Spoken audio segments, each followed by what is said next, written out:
1:03 aquí nos Estados Unidos, en Jackson, no estado de Tennessee, 7 horas máis en Vigo, 8:03 da tarde noite. Comezamos xa unha nova emisión en directo do Bar Celeste aquí en YouTube, que despois estará tamén disponible en Spotify e en outras plataformas. E chegamos ao remate da sétima tempada do Bar Celeste. Increíble que xa sexan 7 as tempadas, e que tempada esta en especial, porque o Celta, como todos sabedes, está clasificado para a Europa League, entra en Europa moitos anos despois pola porta grande, e hoxe imos avaliar a tempada 2024-2025 do Celta en 2 turnos, un entre as 8 e as 9 da noite, e o segundo entre as 9 e as 10, con diversos convidados, diversos colaboradores do Bar Celeste que han avaliar esta tempada primeira completa de Claudio Giraldez o frente deste proxecto celeste do banquiño do Real Club Celta de Vigo. E para comezar esta emisión en directo en Vigo, moi preto dese Estadio Municipal de Balaídos, está o meu bo amigo e cofundador do Bar Celeste, Fernando Rodríguez Estevez. Benvido, Fernando, que tal? ¿Qué tal, Antón? Un placer enorme estar aquí en este programa final de temporada. Desde luego van a ser hoy casi todas buenas noticias y bueno, nada, feliz por ese final de temporada y bueno, ya mirando al mercado, que este es un mercado larguísimo, empezó en abril ya empezamos a hablar en abril de él, así que vamos a lo poco que haya, seguramente algún compañero como el que vas a presentar en breve, igual tiene información que nosotros no sabemos, así que feliz de estar aquí. Pois o mesmo digo, Fernando, xa que o dis, pois imos presentar a ese convidado, un dos xornalistas deportivos máis senlleiros da cidade de Vigo, Rubén Rei. Benvido, Rubén, de volta aquí, ao Bar Celeste. Hola, Antón, hola, Fer, saúdos a toda a grande familia do Bar Celeste, moitas grazas pola invitación e un placer compartir convosco este fin de curso tan ledo despois dunha campaña memorable, dende logo do Celta, que nos fixo vibrar a todos, así que graciñas pola invitación. Pois grazas por estar aquí, e tamén volta dende Vigo, o que ademais estivo en Xetafe, polo que parece pasou non moi ben en Xetafe, evidentemente, como non pode ser doutro xeito. Leva xa moito tempo a colaborar co Bar Celeste, e o noso amigo Mon Catalina. Mon, vestido de celeste, benvido a este bar. ¿Qué tal? Boas tardes a todos. Bueno, encantado de estar aquí para avaliar esta fantástica, maravillosa tempada do Celta con todos vos, tamén fantásticos compañeiros, amigos e colaboradores. E nada, presto e disposto para falar do que queirades.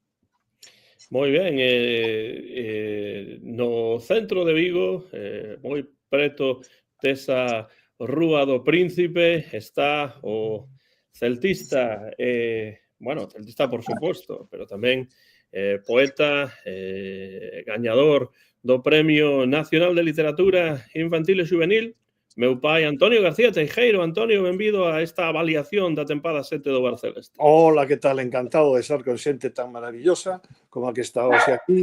E, bueno, efectivamente, eu creo que será un dos últimos bares, non sei como chamarlle xa, pero máis gozosos, non? Máis gozosos porque é difícil dar cunha temporada tan magnífica e con un resultado final tan excelente. Así que todos contentos, pero hai que facer algunha crítica sempre, porque senón non ten gracia. Claro, por suposto que algunha crítica terá que haber, algunhas moitas positivas, pero bueno, tamén pode ser que haxa algunha negativa, pero bueno, é unha tempada moi exitosa do Celta, do seu adestrador, líder do equipo, que é Claudio Giraldez. Temos por aí a Vicente Javier, a Jaime Soto, está Rubén Lomba, está Chema, Azrael. Bueno, moitas grazas por estar aí. Se tedes algún comentario, pois deixadeo, e por suposto formaredes parte tamén desta emisión en directo do Bar Celeste. Bueno, para falar desta desta tempada, estamos xa ao remate da tempada, pero, bueno, a primeira pregunta, para min, creo que ten que ver non necesariamente con Intres, pero sí con algúns dos nomes que pensades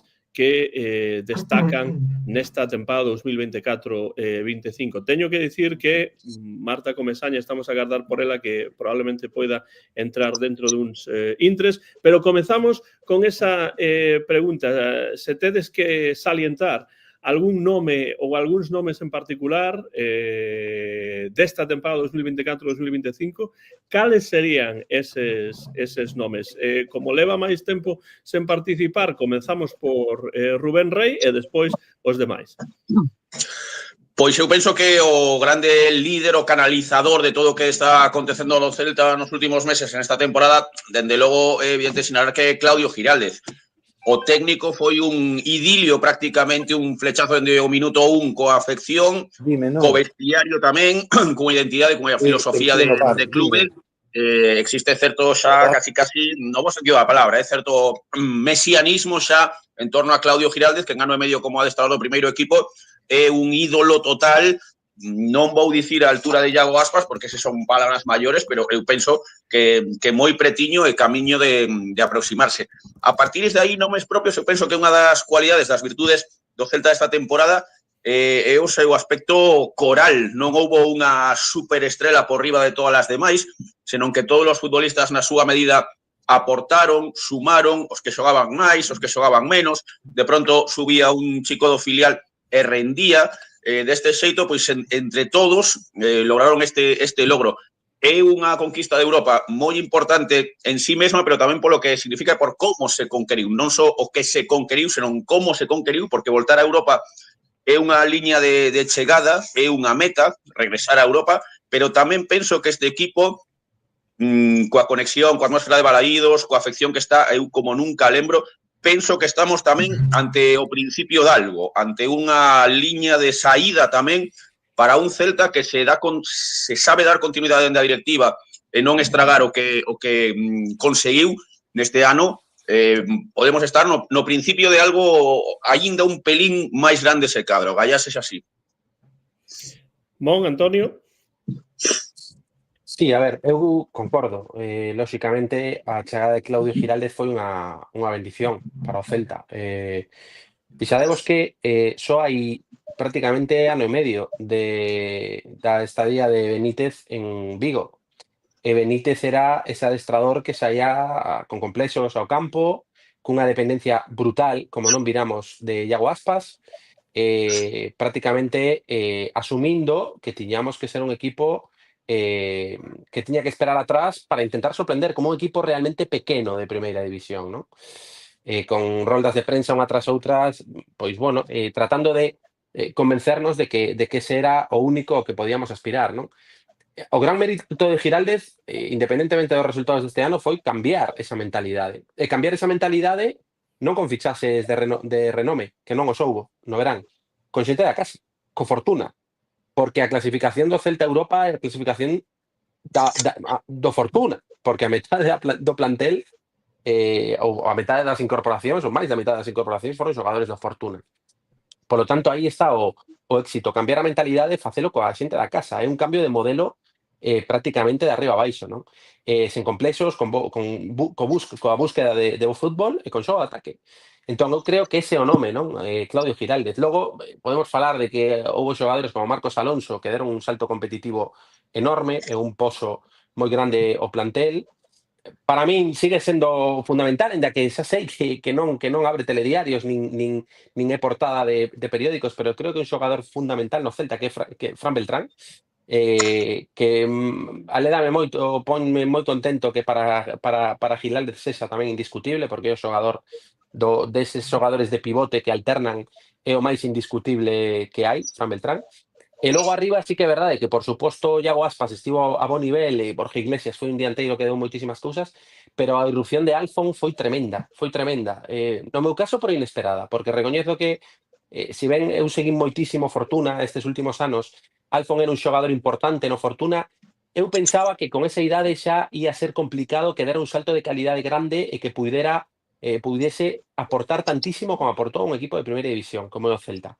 Estivo a un nivel extraordinario, Alfon. Para min, unha grandísima, moi agradable sorpresa. Entón, por suposto, por importancia, Giraldez, Claudio Giraldez, e logo, se temos que nomear, para min, por sorpresa, por incidencia tamén, eses nomes que acabo de nomear agora, non? Antonio. Un momento. Sonido. Ahí está. A ver. Se silenció antes cuando llegamos a Juan. Sí, aí, Antonio. Agora, sí. Sí. No, digo que eu estou totalmente de acordo, teño que estar de acordo, lóxicamente, co que dixo Rubén. Evidentemente, teño que estar de acordo co que dixo Mon, porque son verdades clarísimas.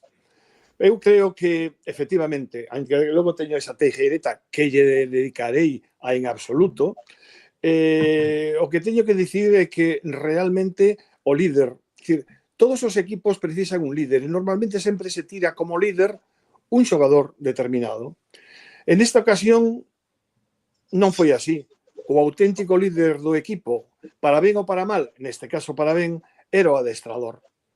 Isto se demostra en equipos que conseguen dende a humildade e tamén dende o traballo moi potente facer isto. O sea, que o adestrador para min debe ser o líder do equipo. Acabamos de ver como o PSG é campeón de Europa. Quen é o líder do PSG? O líder do PSG é Lucho. Evidentemente. E iso é fundamental. O que conseguiu Klopp, por exemplo, co Liverpool, igual. É dicir, os adestradores son os auténticos líderes e teñen que ser conscientes. Para min, iso é fundamental. Teño que dicir tamén que veu como veu, no seu momento, non querían moito nel, o que pasa que non houve máis remedio, non había diñeiro, cargaron a Benítez e puxeron a él. Non é que cresen moito nel, pero bueno, eso xa son cousas pasadas. O líder, o adestrador, xogadores que funcionaron en condicións. Home, para mí houve uns cantos xogadores que funcionaron moi ben. Eu creo, teño que destacar, lóxicamente, a Marcos Alonso, porque é un xogador de que eu non esperaba tanto, esperaba sí, pero non tanto, e sobre todo, eu agardaba que se lesionase, que tivese máis problemas de lesións a cabo da tempada. Evidentemente, non foi así, afortunadamente. Ao final da temporada se lle notaba xa que lle pesaban un pouco os partidos, pero claro, soportou moitísima presión e moitísimos minutos no campo. Por conseguinte, Marcos Alonso é outro xogador importante. Importante tamén Iago Aspas, que soubo aceptar ademais o papel que lle correspondía en clara conexión con Claudio Giraldez. E iso di moito da humanidade e do agarimo que Iago Aspas ten ao club. É un celtista de corazón e aí demostrou non. Outros crearían máis problemas, habería máis líos internos, en fin, el soubo en ese sentido. Por suposto, Javi Rodríguez foi un xogador que para mí me sorprendeu, porque estivo a unha altura pouco, un xogador ademais con número do filial e un xogador imprescindible tamén en moitos momentos, dende que imprescindibles moito non houbo, non? Dentro do que cabe. A subida de Starfel, que me parece que Starfel deu a defensa a partir de Marcos Alonso unha seriedade extraordinaria. Alfon, por suposto, e non me quero esquecer de Fran Beltrán, porque para min é outro dos xogadores que eu quero sempre no meu equipo. Hai outros como Borges e demais que tamén me interesan, estiveron ben, pero eu creo que son máis importante. E remato. Para min o máis importante foi a clara combinación de mocidade e de veteranía. Aí estivo moito da clave deste Celta. Para min foi moi importante iso. É dicir, saber manexar moi ben esa veteranía de xogadores con calidade e veteráns e xente nova que subía e víase arropada, non? Arropada por eles. E segundo, que xa o direi despois, posteriormente, o que decía de alguna maneira Rubén, que parece que se abre o Celta a un futuro interesante, eso xa o poño entre paréntesis porque non creo moito na directiva, pero de todos os xeitos teño que dicir que xa o direi despois tamén na teijereta, houve algo importante, non? Hubo algo importante. E que hoxe en día, os xogadores que xogan no Fortuna, que están na canteira de Celta, saben que non teñen vedada a porta do primeiro equipo. Cousa que non pasaba dende había moitísimo tempo. E iso para mí foi o máis importante. Fernando, algún nome para engadir? A ver, yo me sumo a Claudio Giraldez, al nombre de Claudio Giraldez, y destacaría inicialmente la valentía doblemente. Por una parte personal, le preguntaban en su primera rueda de prensa si tenía dudas de aceptar el cargo y dijo una frase que me quedó grabadísima en la cabeza, que es: la vida está llena de noes. Lo dijo él ese día y efectivamente pues es un buen pensamiento, ¿no? Dijo que sí, y la valentía también en el campo, porque lo que hizo en el campo con lo que tenía, porque tampoco tenía una plantilla excepcional, fue increíble, sobre todo con muchísima juventud. La manera en la que está madurando este equipo a mí me sigue sorprendiendo a día de hoy con la media de edad que hay, ¿no? El vestuario lo ha llevado fenomenalmente bien, a excepción de ese conflicto con Javier Manquillo. Y luego hablaba alguien de las ruedas de prensa de lo que habla este hombre de fútbol, es decir, la cantidad de información futbolística que da Claudio Giraldez en las ruedas de prensa frente a muchísimos entrenadores que hablan o no hablan de cosas muy banales y de frases demasiado hechas, pues la diferencia es abismal, ¿no? No hay muchos entrenadores que hablen así en la rueda de prensa, ¿no? Y respecto a más nombres propios, coincido con Mon, siempre lo he dicho en el tema de Fran Beltrán. A mí es que Fran Beltrán me enamoré, nunca me olvidaré de ese primer partido de titular con el turco Mohamed frente al Atlético de Madrid. Bueno, pero que no te custe nada decir que tamén coincides comigo, home, Fernando, que podemos coincidir en algunhas cousas. Porque eu levo defendendo a Fran Beltrán desde o primeiro minuto. Pero el primero que lo dijo fue que non teñes vergonza de decir, estou de acordo con Antonio un día. También.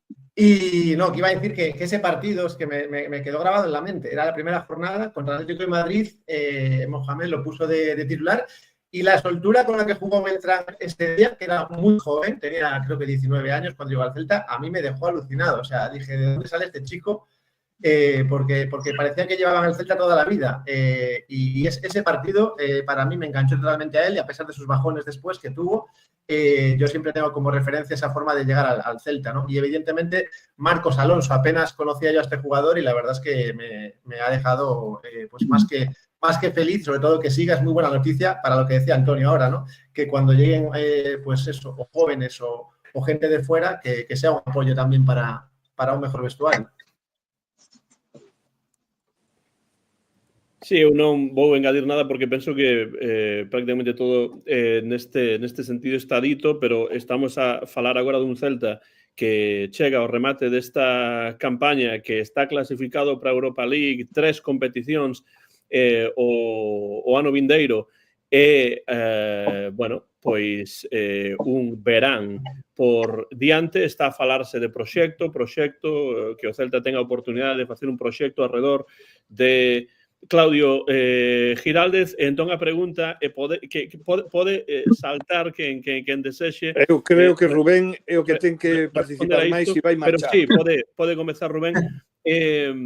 Para que este Celta, Rubén e todos os demais, sexa un proxecto, que ten que ocorrer este verán, que agardades que ocorra este verán para que o Celta se consolide como verdadeiro proxecto con canteira, con outros xogadores, etc. Rubén. Penso que a clave, seguindo co fío que plantexaba Antonio, a clave está en ata que punto, en que grao a directiva vai apostar decididamente ou non. É dicir, sería unha mágoa incluso para a xente, para a afección, neste momento tan doce que vive o celtismo en Vigo, no estadio, pero tamén fora, en Galicia, etc., que de súpeto este verán se vendan, pongamos, 3, 4 xogadores importantes. Se ha dixo outro día Marian Mourinho que non hai tanta urxencia como inicialmente se plantexara. Entón, eu penso que iso non vai suceder. Confío en que non suceda. A partir de aí, darlle continuidade á filosofía, ao proxecto. Penso que Claudio, que ten contrato longo para que o fútbol actual, é un adestrador legítimamente ambicioso, pero que querrá, ten 37 anos, querrá medrar no mundo do fútbol e chegará un momento en que pensará se o Celta lle acompaña neste crecemento ou non lle acompaña, ou se queda un pouquiño descolgado o clube. Por tanto, eu penso que a clave desta pregunta está nas decisións, comprendo todo o entramado económico, financiero, fair play, as dificultades, patatín, patatán, todo iso xa todos o sabemos no fútbol actual, pero a clave está nas decisións ambiciosas ou non que queira tomar a directiva, seguir máis lonxe, dende xa mesmo que está confeccionando a plantilla da vindeira temporada.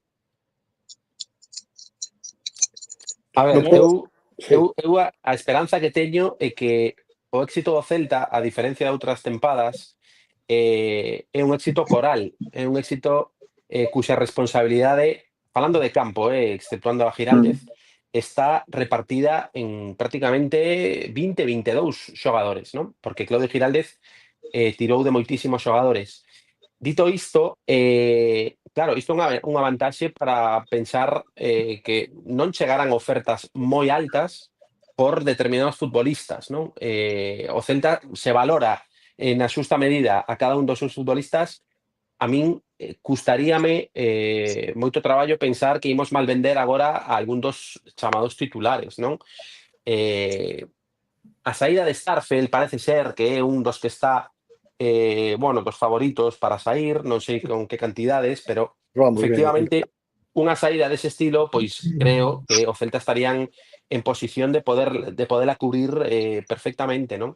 Entón, creo que o proxecto efectivamente coincido con que independentemente das entradas que poidan chegar, o fundamental é edificar sobre o que xa vimos que é un equipo que vai a máis, non? É dicir, confiar en que estes xogadores polos que apostou Claudio que nos levan a Europa, cun ano máis de experiencia, cun ano máis de rodaxe, cun técnico que non esquezamos que leva 40 e pico, 50 partidos en primeira división, o lóxico, se todo vai ben, é que sexa un equipo que pode dar todavía moito máis, non? É certo que con 3 competicións que vai ser unha pedra de toque difícil, un reto importante, porque cando hai 3 partidos nunha semana o equipo sufriu, e iso é verdade, pero que hai que apostar por consolidar aos Javi Rodríguez, aos Damián, aos Moriba, aos Borja Iglesias, aos xogadores que veñen dando tamén por detrás, a Hugo Álvarez xa recuperado, bueno,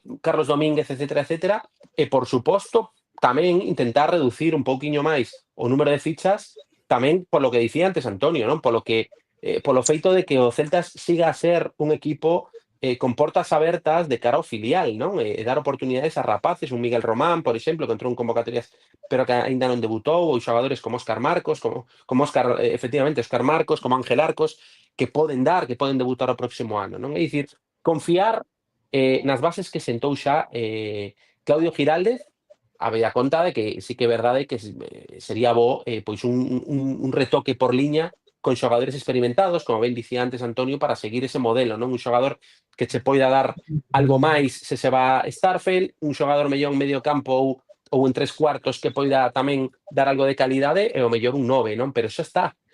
Penso que o Celta non se ten que volver tolo no capítulo de entradas e si reforzar moito o xa conquerido, non? O xa conseguido.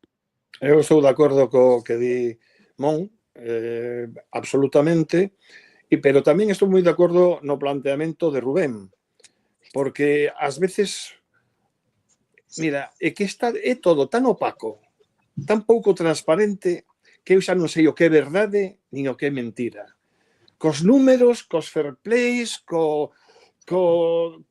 todo o que está pasando. É dicir, o fútbol chegou a un punto que xa son matemáticas, pero matemáticas agochadas, que non coñecemos e os utilizan como lles dá a gana, que se primeiro os millóns iban a ser de Larsen iba a ser para este ano, ao final era para aquel, ahora este ano dicen que foi para outro, porque hubo que cerrar antes e Jorge Méndez, non sei que. Isto é unha falta de transparencia brutal, porque se tanto falamos de cuestións económicas hai que fastidiar. Os límites salariais son de cachondeo, uno xa non sabe a que carta quedarse, e vos, Rubén, que é un periodista profesional e tal e cual, sabes máis que a min de todas estas historias, non? Eu o que percibo como afeccionado, non? Pero é que nos volven tolos con estas historias e van levando as cousas como llevan. Eu teñolle moito medo á directiva.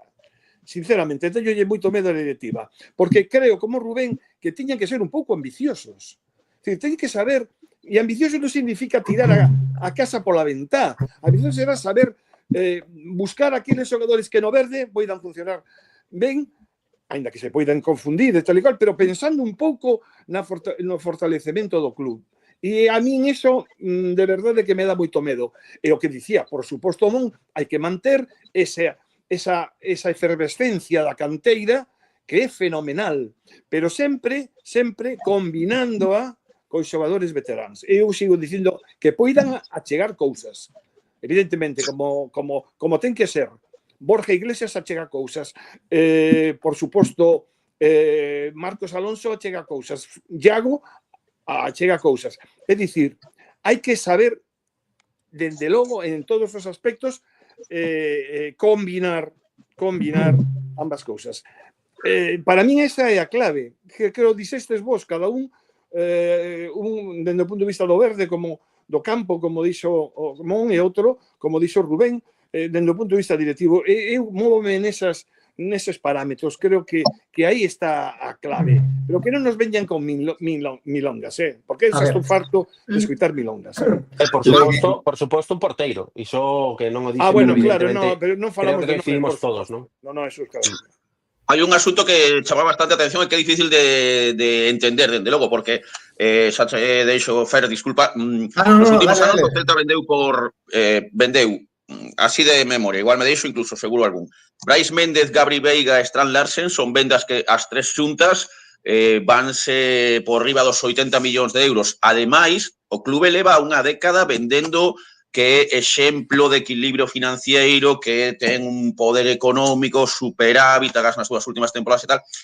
Con 80 millóns de vendas e un sistema, un estatus financiero impresionante, de súpeto chega a mensaxe dende o clube de que non hai un euro no peto, de que non se pode prácticamente fichar, de que hai que vender por 34 millóns os xogadores que chegan nesta pasada temporada ou libres ou cedidos. Entón, a mí, ambas as dúas versións non me encaixan. Pero, Rubén, se vendemos 80 millóns, non hai, somos un exemplo fantástico e non hai un duro. Pero Rubén, a ver, o punto de Benítez non pode justificar 80 millóns. Benítez. Exacto. Non lo sé.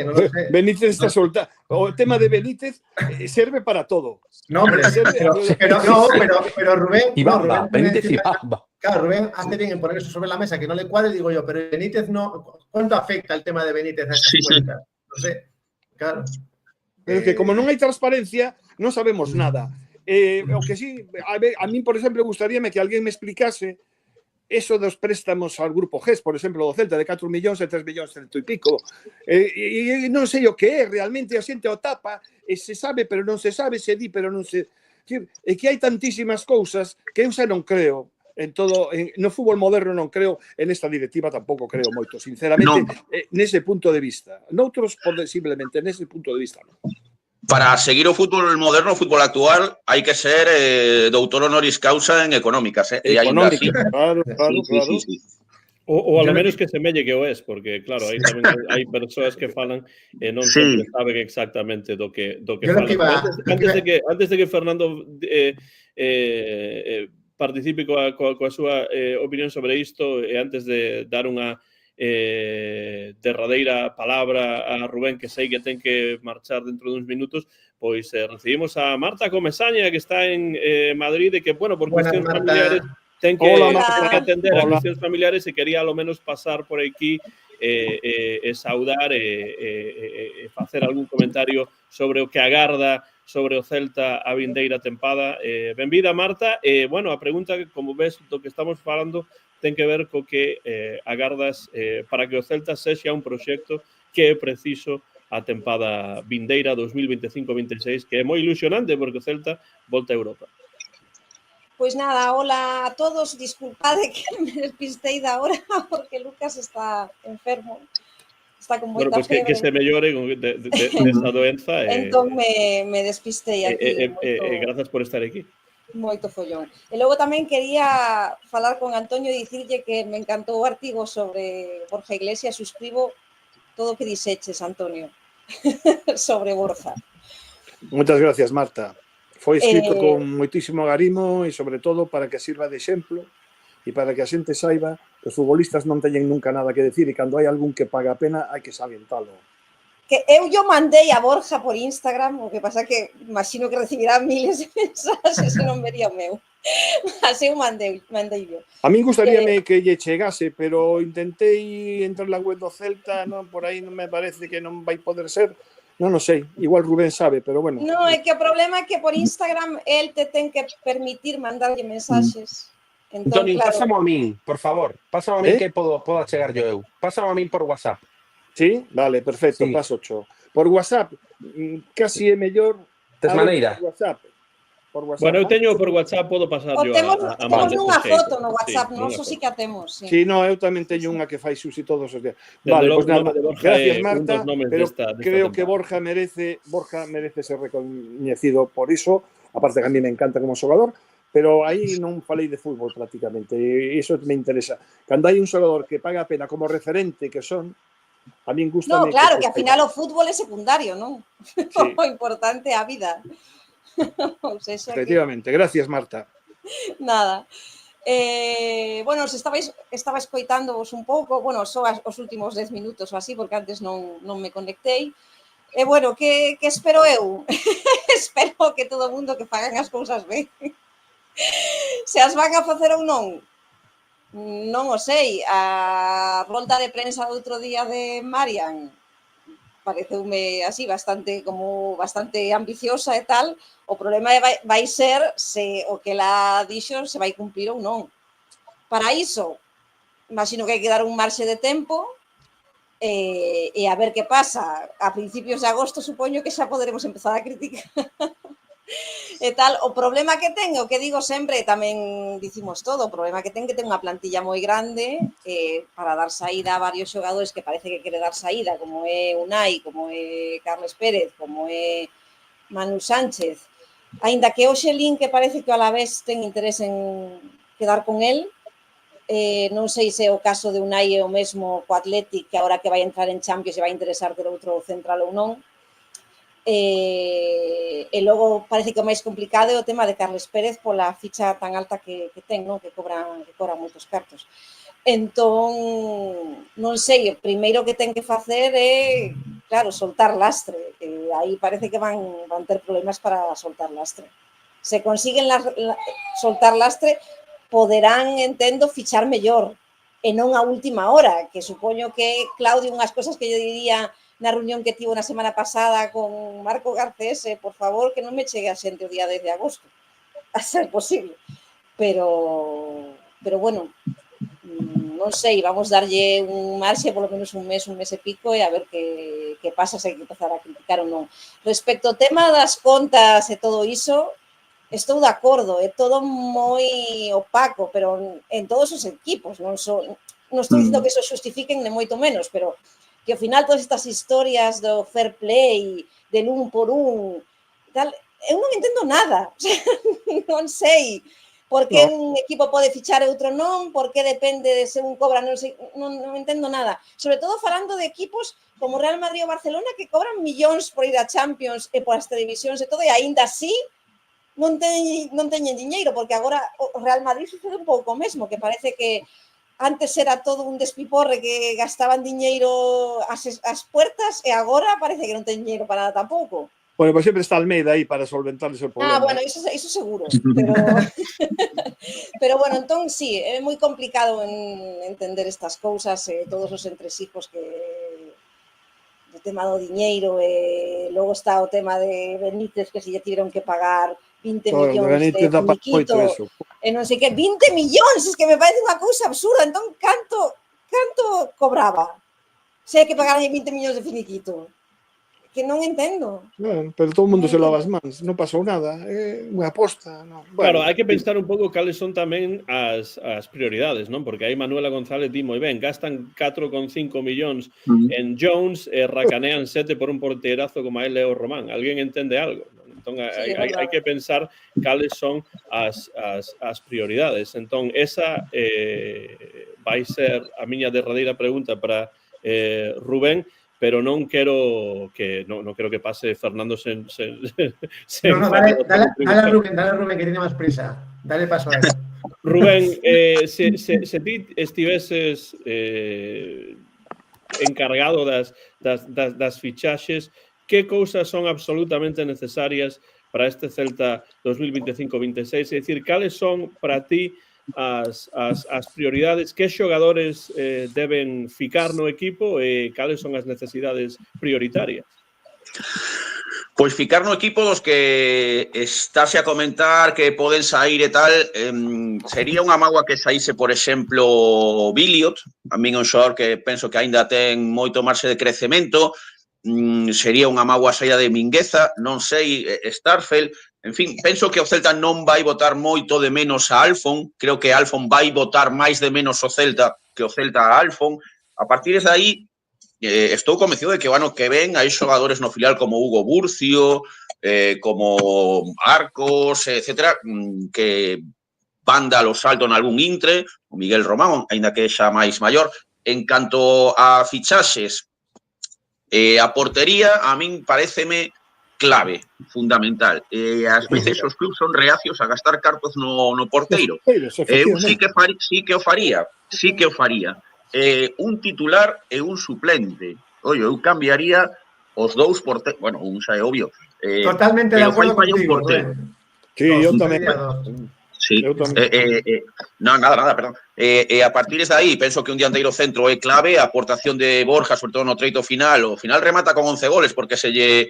sí, me están poniendo aquí, en las ventas te faltaron 17 millones por Dubicas, o sea que nos vamos ya a los 100 millones. Y un delantero centro para competir o para dar... Hay 3 competiciones para darle descanso a Borja, siempre y cuando Borja se quede, porque Borja es un jugador que el 1 de julio deja de ser del Celta, al igual que Moriba.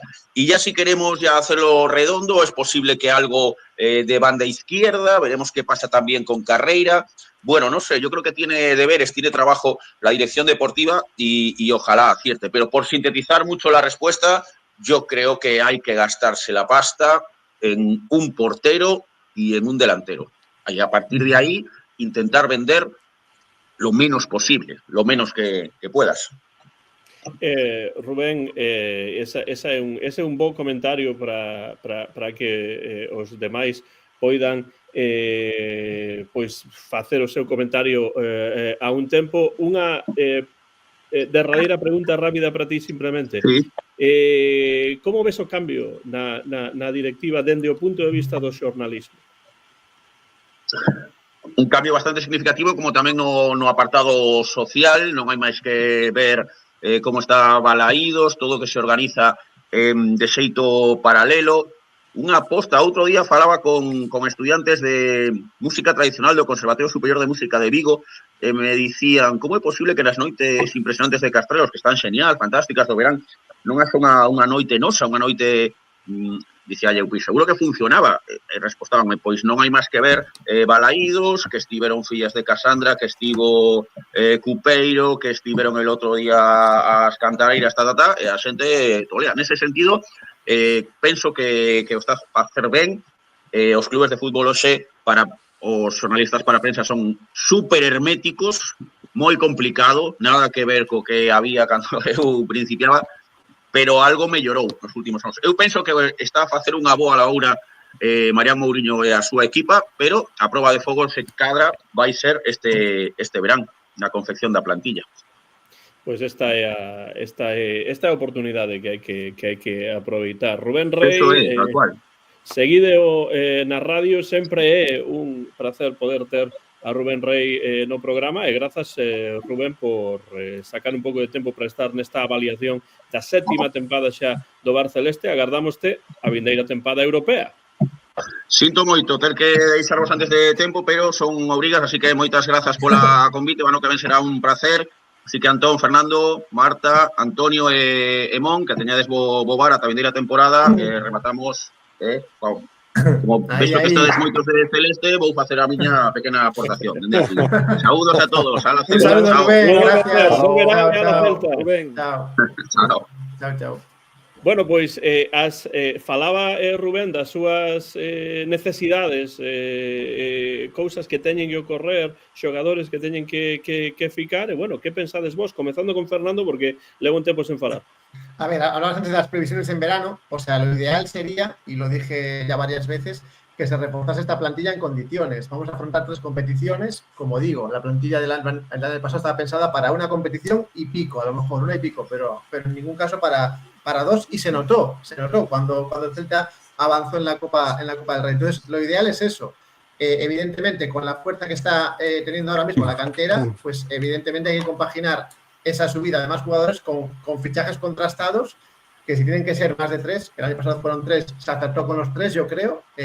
Ahora pues se habla de 5, por ejemplo, que se pongan las pilas en ese sentido. Y quería hablar yo ahora de la rueda de prensa de Marián, ¿no? El otro día la vi más bien cauta con los fichajes, ¿no? Yo creo que no es falta de valentía, yo creo que es más cautela que falta de valentía. A mí me parece que es un discurso moderado, y evidentemente la prueba de fuego es este verano. El verano pasado, pues tampoco se puede hacer, demasiado análisis, porque estaban, como quien dice, recién aterrizados. Este verano sí que ya no hay excusas, ¿no? Vamos a tener que juzgarlos con todas las de la ley, ¿no? Y hablaba Marta de algo que yo creo que es una quimera, ¿no? Es una utopía, si queréis. Los fichajes de última hora yo creo que son inevitables. O sea, yo creo que el Celta no va a ser capaz, ni el Celta ni ningún equipo, porque al final... No, pero non falo de que chegue algunha última hora. O problema é que cheguen todos. No, claro. A ver, claro, pero que van a llegar a lo mejor 1 o 2 a última hora, seguro, ¿no? Es decir, lo ideal, evidentemente, sería que llegaran con tiempo, ¿no? Y evitar que se vaya uno a última hora, que podría ser, es decir, recorrer el camino inverso. Entonces, queda mucho para eso, pero bueno, era lo que quería comentar. Mon, Antonio. Como? Bueno, pues, digo eu, para min é fundamental reforzar a portería. Eu creo que teñamos, se non a peor das peores porterías de España o ano pasado. Eu estou moi de acordo con Víctor LV, estou moi de acordo. O Celta realmente, al non renovar Guaita como porteiro, posible porteiro suplente, segundo porteiro, decidimos necesitar 2, porque imaginadvos vos que se lesiona o porteiro que traían. É que o que hai detrás non son porteiros para o Celta, e menos en Europa. Ni, por suposto, Iván Villar, e moito menos o que ven detrás. É dicir, o Celta no equipo B, no Celta Fortuna e Mar López non son porteiros que me dean garantía, por lo que teño visto, porque eu tamén vexo sempre que podo o Celta Fortuna, e non me convencen, sinceramente. Os porteiros, o moito me equivoco, o no equipo maior serían un fracaso. Así que a portería hai que reforzala. Si marcha Ilais, se non se consigue Ilais, habría que buscar un centrocampista. Pero se non é necesario. Para min é necesario un extremo, porque Alfón deu moito, deu moito máis do que parece. Dende logo, un dianteiro centro, porque son tres competicións e é complicado. Eu creo que por aí deben ir os tiros desde o meu punto de vista. Pero, sobre todo, a portería. A portería é fundamental. Se andamos racaneando en porteiros, ten razón, e falaba con Antón eu a nivel privado e tal, que realmente que pouco se valora os porteiros e que pouco se pagan os porteiros. É increíble. Os porteiros son os pringados do fútbol. Os pringados do fútbol. O fútbol mellora sempre desde o colegio, ya. De perjudicar os porteiros, que non poden coller o balón coas mans, que teñen que facer de todo. No, na escola, cando non queren xogar coas nenas, onde as poñen de porteiros. Claro. E logo un balón de ouro non lle dan nunca un porteiro. E mira que un porteiro que fixeron méritos para poder conseguirlo. Eu dende así, me parece que non recordo que ningún porteiro, que houvese un porteiro con balón de ouro, e así estamos falando dos anos 60, a mellor hai algún por aí, pero a verdade é que non. É dicir, a portería é fundamental. Non podemos ir a Europa, a Copa e a Liga, coa portería con un só porteiro que traían, porque Villar nin o terceiro son suficientes. É unha pena que Guaita non fose o segundo porteiro, loitando por ser o primeiro, por ser o segundo porteiro, porque daría unha vetanía e unha tranquilidade que non temos. Se non traen a 2 porteiros, o de Guaita para min é unha pena. Mon e Marta. Sí, coincido. A portería, que fixadevos que os últimos campeóns de Europa baseanse moito nas aportacións dos seus porteiros. que así, E en Donnarumma España fixo... igual, e en España igual. Non, é que ia falar do Madrid. Cultúa lo que significou para o Madrid. É que ia falar do Madrid, ia falar de Donnarumma porque é o último campeón de Europa, que fixo unha tempada brutal. Fixadevos o Inter como eliminou a Barcelona con Sommer, que foi peza chave para eliminar a Barcelona nesa eliminatoria absolutamente increíble. E sobre todo os últimos anos tivo Courtois, non? Que ademais da milagre do Real Madrid, que é unha cousa increíble e difícil de explicar dende un punto de vista racional, a parte racional que hai nesas Copas de Europa do Madrid é a aportación de Thibaut Courtois con momentos que mantiveron o Real Madrid nas eliminatorias contra o Manchester City, non? Entón, bueno, evidentemente, claro que é moi importante. E máis, é que eu penso que o verdadeiro problema, a liña máis feble do Celta este ano, penso que foi a portería. Penso que con o Celta con Leo Román ou con, xa non vos digo, Joan García ou Grave ou un porteiro dos notables, xa non digo dos sobresaíntes da Liga, dos que estean entre os 8 ou 7 mellores da Liga, eu penso que podería ter aspirado a cotas máis altas, porque realmente eu penso que é onde está a liña a clara melloría, non, deste equipo, que por outra banda é unha oportunidade realmente, non? Porque se somos quen de mellorar a portería, pois xa, bueno, as aportacións do ano pasado máis un bo porteiro, estamos nun bo escenario, non? Efectivamente. Perdón un momento. Sí. Mon, quería preguntarte ti que tamén ves o Fortuna, ti ves a Marc Vidal como porteiro de... No. Verdad que non? É que non, Nin eu sequera... que non. Fíxate, Antonio, que nin sequera de titular do Fortuna. No, a min pareceme máis porteiro Coque Carrillo, e máis é que rematou a tempada xogando Coque Carrillo por diante de Marc Vidal. Pareceme un porteiro, sen ser un gran xogador tampouco, porque por alto os problemas, fíxate, cando dicimos que o Celta ten que atopar fora aquilo que non ten en Amadroa ou en Mos, creo que a liña máis paradigmática é a portería. Non sei por qué en Vigo non somos capaces de fabricar vos porteiros, non? Así como laterais dereitos hai por un tubo, das unha patada a unha pedra en Teis ou en Lavadores ou no Calvario, che sai un lateral dereito, internacional prácticamente. Porteiros non hai maneira. Non sei que pasa nas Rías Baixas en Vigo, que non hai porterías. O último bo porteiro das Rías Baixas foi o teu fillo, que paraba todas ali na universidade. Nos mantiña vivos. En fútbol sala. Do século XX. Exacto.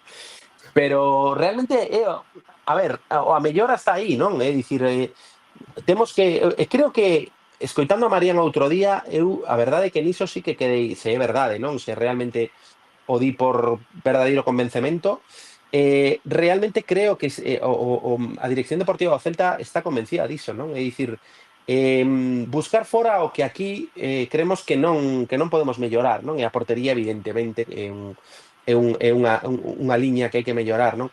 E tamén arriba, as dúas puntas, porque o Celta B tamén Jordi Escobar tampouco acabou de explotar. Mira que era un xogador que viña con bons números, pero non me parece que poida ser un xogador que poida entrar, non? Porque é é goleador, para ser primeira ref, ten cousas que ás veces en xogo de espaldas pode lembrar a Borja Iglesias, pero eu creo que lle falta calidade, que logo igual con Giraldez explota, porque o de Giraldez é increíble, non?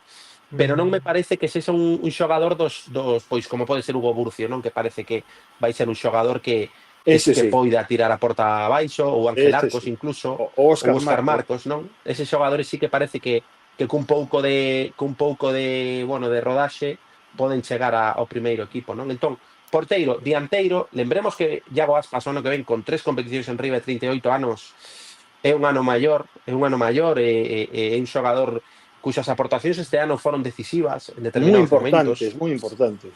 E Borja Iglesias o mesmo, non? Entón, hai que tratar de paliar eses déficits de calidade que poderemos ter por mor da idade, por mor do físico, porque é así, o ano que ven. Pero eu non me volvería tolo, efectivamente concordo contigo, 4 fichases de calidade, que sexan xogadores que veñan a sumar con certa veteranía, con certos galóns, e os rapaces, edificar en riba do que hai. Nada máis, con iso me conformo. Claro, totalmente. Estamos achegándonos aos últimos minutos deste primeiro turno desta emisión en directo do Bar Celeste, pero vexo que xa está por aí conectado xa en hai tempo Jorge Luis Bueno, así que vou darlle paso xa, porque xa o vexo por aí, profesor titular de Filoloxía Inglesa na Universidade de Vigo, celtista de pro. Jorge Luis Bueno, benvido ao Bar Celeste. Que tal, como estades? Co Pues- camiseta nova, Moi anda, boas. anda. Sí. Outra camiseta, moi ben. Bueno, ven aquí xa dende as 8 porque non quería perderme nada do que esteveches a falar. Así que si se levaba escoitándovos con moitas ganas e con moita concordancia case en todo dito por vos ata de agora. Pois eu simplemente para rematar este primeiro turno, esta primeira parte do programa de hoxe, e antes de que Antonio presente a súa teijeireta pedida especialmente por En Absoluto hai unhas semanas, pois quería preguntarvos, os que levades dende as 8 aquí no programa, que o que agardades do Celta en Europa a vindeira tempada. Ten o Celta ou pode ter o Celta unha verdadeira posibilidade de chegar lonxe nesta Europa League ou pensades que 3 competicións poden ser competicións demais pro Real Club Celta de Vigo? Define lonxe, primeiro. Hombre, Vai claro, depender sí, do grupo, non? Que claro, dependerá un pouco, pasar pues, de la Liga. pasar da fase de grupos a lo menos é Es un grupo, unha Bueno, pero eliminatoria só máis xogas, despois. non xogas todos contra todos, non? No, É No. iso. no. Por No, iso, no. Bueno, depende claro, dos sí, cruces que certo. teñas. Claro, Sí. depende dos cruces despois. No, Gañando pero- os da casa pasas, Gañando os da casa pasas. Iso seguro. Bueno, Claro. reformulo a pregunta. Que pensades que ocorrerá co Celta en Europa e tamén relacionado con isto, que debería priorizar o Celta a tempada próxima? A ver, evidentemente tiene que priorizar la Liga, pero lo que dije antes, si el Celta se refuerza bien pensando en 3 competiciones y no en una, entonces sí que podemos pasar de esa Liga. Si nos reforzamos lo justo, evidentemente que no nos pase como muchas veces que el equipo que va a Europa, algunos de ellos que no están acostumbrados a jugar en Europa, pues se van a segunda o rozan la segunda, ¿no? Entonces, evidentemente priorizar la Liga, pero también va a depender del mercado que está empezando. Es decir, aquí está claro, si se refuerza el equipo de forma consciente para 3 competiciones y no para una, como era hasta ahora, entonces sí que podemos pasar de la Liga. Si no, pues a priorizar la Liga, claramente. O sea, Berizzo lo hizo en su momento, si os acordáis. Yo estuve además por ejemplo, en Ámsterdam viendo el Ajax Celta hace ya unos cuantos años, y aquel partido el Berizzo sacó, no sé si 11 suplentes, pero casi. Entonces, 3-2. estaba claro que en aquel momento lo que había que priorizar era que el equipo no se desgastara la Liga, y lo priorizó, y fue una pena para los que fuimos allí y para algunos otros partidos, pero Berizzo jugó con cabeza y con cautela, ¿no? Entonces, bueno, lo ideal es que nos reforcemos en condiciones y que en la Europa League pues pasemos a la fase de eliminatorias, ¿no? Pero vamos a ver. Mon, Antonio. Bueno, pois eu estou de acordo con Fernando, outra vez. Gracias. Ui. Bueno, porque é o normal. Vai acabar o mundo. Porque xa o dixen eu, é dicir, todo depende da directiva. Si os reforzos si se fan reforzos en condicións pensando no campo, as cousas poderán ir mellor. Si se fan os reforzos pensando noutras historias, eu a verdade é que confío moi pouco nesta directiva, nese sentido. Aplaudo outras facetas da directiva, pero teñolle moito medo.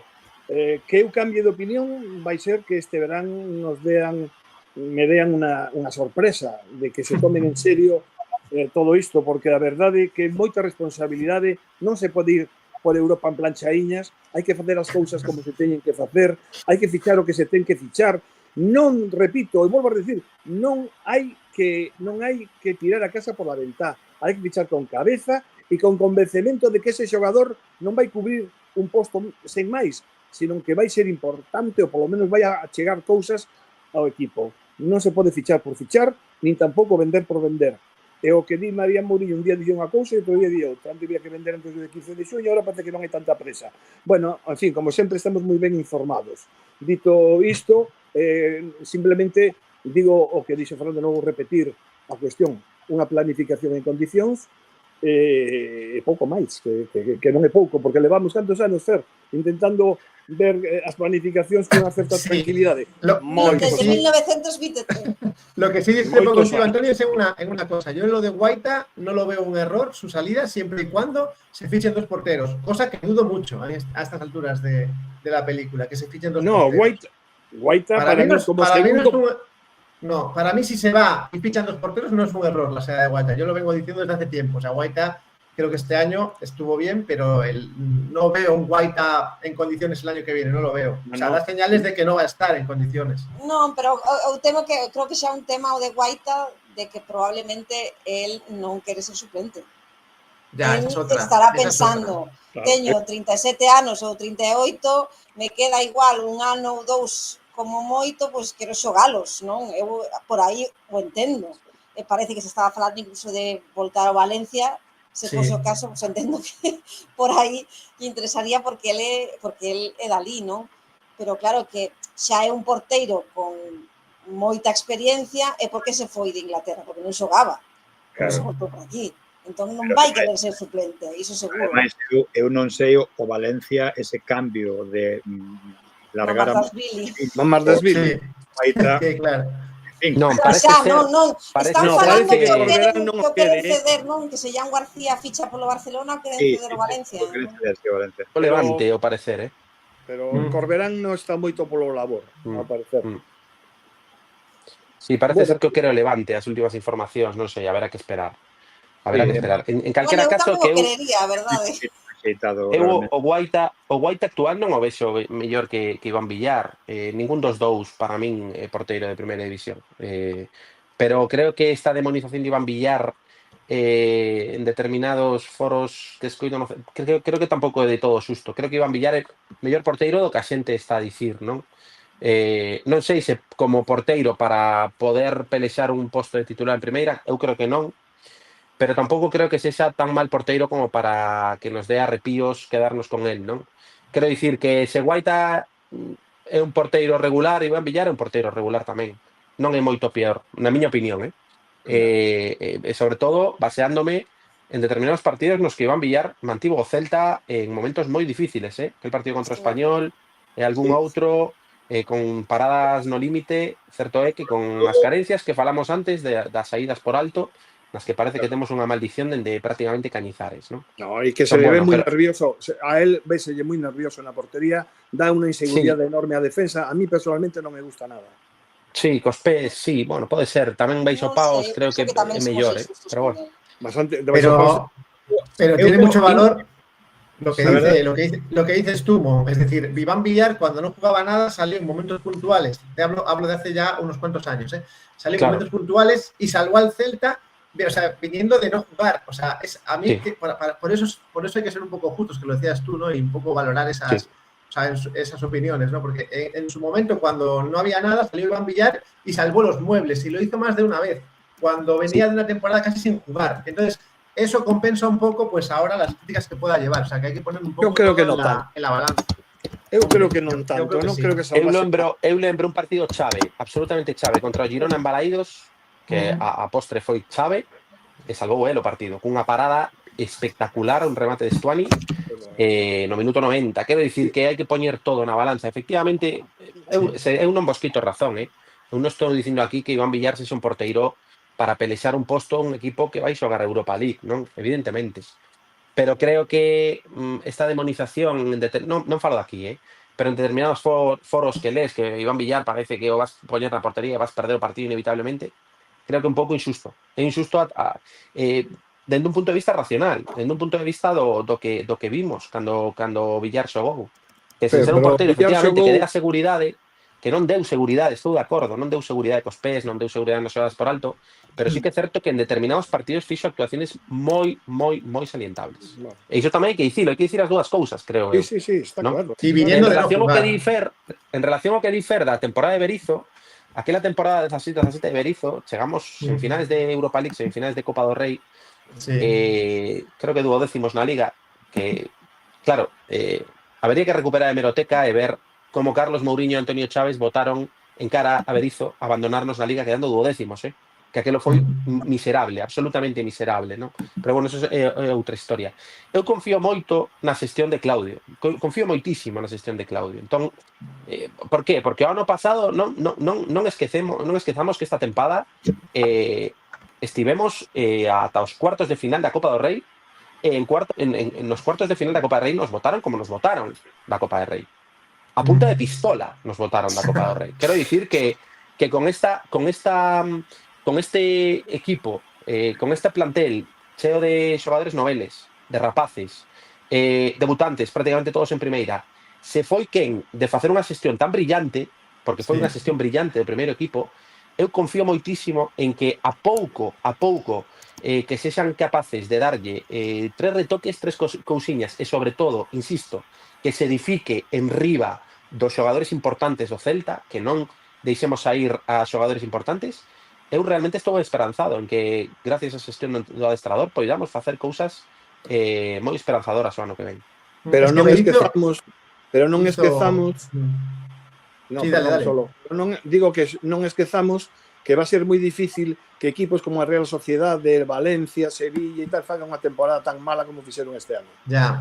O Girona. Digo yo que bueno, pero pode facer o Betis, por exemplo, pode facer o Villarreal. Bueno, cada ano cae algún, non? Berizzo se parece un poco a Claudio en el sentido de que sacó jugo de una plantilla que nadie creía que era tan buena. O sea, Berizzo y Claudio son buenos en ese sentido. O sea, exprimieron al máximo una plantilla que nadie decía que era para luchar por lo que luchamos. Entonces, ahí Claudio y Berizzo se parecen. Por eso que coincido con Berizzo foi unha referencia. É unha referencia para o que estamos falando e Claudio é outra. Sí, sí. Como vexo que hai que acabar e tal. Sí, pero vexo, Antonio, douche paso agora mismo, simplemente sei que Marta ten que sair, así que Marta, por Dios. Grazas, Marta, por pasar un tempo por este bar de avaliación da tempada. Sempre un placer terte no bar como te tivemos grande parte da tempada e agardámoste, por suposto, a vindeira tempada xa en Europa. Nada, sinto moito ter que marchar, pero aquí temos o follón. Bueno, son as 9. Estamos que bueno, aparte porque vai xente, imagino que vai Sí, xa están algúns outros convidados vamos que van entrar nesta segunda os demais. Sí. Nada, eu suscribo todo o que dixeches, espero que polo menos se fiche a un porteiro, non o ideal serían 2, probablemente, pero non creo que eso pase. Se para fichar 2 porteiros van a deixar de fichar a Borja, entón eu non quero. Van a brillar de suplente e tan feliz directamente. E nada, penso que bueno, que para criticar sempre vai haber tempo, a ver que pasa, confiemos en que o fagan mellor que nos anos anteriores. E a ver que pasa mañán, que mañán hai volta de prensa de Marco García. Sí. Bueno, non vai falar moito, pero bueno. Tranquilos que non vai dicir nada, non vai dicir nada. Nada, que foi un placer este ano por todo, por voltar a participar no bar e por o que sucedeu, non? Al final, ninguén daba un duro por nós e aí estamos. E nada, esperamos que a tempada que ven sexa tan ilusionante como esta. Pois iso, agardamos que esteas aquí como colaboradora como sempre, que todo vaya ben con Lucas esa doenza que ten, e nada, pois bo verán, Marta, e ata a vindeira tempada. Un bico para todos, bo verán. E a la Celta. E temos xa máis convidados, pero antes de presentalos, toca toca nestes intres a Teijeireta que Antonio García Teijeiro ten preparada, que ademais foi algo que pediu especialmente un dos nosos ouvintes en absoluto. É unha Teijeireta que penso que ten que ver coa Madroa, que ten que ver coa canteira, que ten que ver con Claudio Giraldez. Antonio. Bueno, dicir que vas coa camiseta do Celta, demostrando tu celtismo. Me encanta tamén a que ten Mon, esa especie de, bueno, parte de arriba de chándalo, unha cousa así, ¿no? Moi chula. Por suposto, me encanta ben que lle queda a Jorge a súa, e realmente eu non traía nada, pero mira, quero traervos isto. Non sei se se ve. Yo lo vi en directo, Antonio. Sí, lo viches en directo. Se ve ou non se ve? Sí que se ve. Bueno, pois este é o meu carné, o meu primeiro carné de socio do Celta no ano 1963. E aí este era eu. Fixadevos como cambiei, Como cambiei hasta ser o 615 socio. En las gafas, nada más. Nada máis. Pero bueno, para min, guardalo isto para min, levo todos os partidos, sempre esta carteirilla. Ben, dedicado a En Absoluto, porque foi quen o pediu, e lóxicamente, pois, vou a cumprir. Levo dende os 7 anos, e teño 72, sendo celtista. Ao longo deste tempo vin de todo, sufrín de todo e gocei de todo. Cando era novo, afectábanme enormemente os resultados do Celta. Rín, abraceime, chorei, custoume dormir e tantas cousas por ser deste sentimento e por sentir este sentimento azul celeste. Durante todos estes anos pasaron polo club multitude de xogadores, bos, regulares e frouxos, non vou dicir malos. Durante este tempo vin futbolistas galegos, de Vigo e da súa comarca, de Ferrol, por exemplo, Fernández Amado, o Pepiño, de Ourense, Vicente, de Cangas, Manolo, gran capitán, de Carballiño, Rivera, Herminio, de Moaña, Lito, de Santa Uxía de Ribeira, Suco. Podería seguir. E de Vigo, Quique Costas, traspasado ao Barcelona, logo internacional. Digo que podería seguir adestradores como Villar, Pepe Villar, Castro Santos, Félix, Fernando Vázquez, etcétera, etcétera. Pero o experimentado esta tempada é para encadrar. Nunca tanto xogador da canteira tivo o protagonismo deste curso. Nunca, e miro que levo anos, houbo unha conexión coa bancada como este ano. E mirade que con Berizzo houbo ilusión, pero a deste ano non ten parangón. A razón, un adestrador novo, do Porriño, que levaba ben tempo nas categorías inferiores do club, Claudio Giraldez. El foi o detonante, el foi a guía, el foi o líder, o faro que precisaba a chamada canteira feita na Madroa. Valente, ousado, propoñendo un fútbol alegre, vivo, de control do balón, cara adiante, de utilización da plantilla dun xeito amplo, coas rotacións, para min, sigo dicindo que algo xaxeradas, pero as mesmas deronlle a razón. Claudio creou un ambiente excepcional que contaxiou a afección. Balaídos converteuse nunha festa constante. Os resultados acompañaron un equipo que non soubo endexamais baixar os brazos. Houbo momentos de loucura, de emoción, de ilusión, de celtismo. A bancada ruxía, animaba, levantaba o ánimo dos futbolistas balaídos, era algo case inexpugnable. Claudio creou unos mozos que tiveran no fortuna e no pasado. Combinou axustadamente a veteranía e a xuventude. Conseguiu un equilibrio que levou un Celta deprimido dende o Chacho a Europa. Pero quero salientar algo fundamental. Para min, o máis importante pensando no futuro.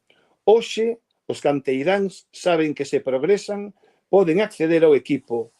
Isto non pasaba antes. Isto é moi importante. Crea ilusión por mellorar e saben estes rapaces que se van mellorando, ninguén lle pechará a porta do primeiro equipo. Este é, ao meu ver, o maior achegamento de Claudio ao club, e non é pouco. Eu sigo sen creer demasiado na política estrutural da directiva. Só desexo de corazón que o deixen traballar, que sigan as súas directrices e que pensen máis no club caen negocios como Grupo GES, GES 360, etcétera, etcétera.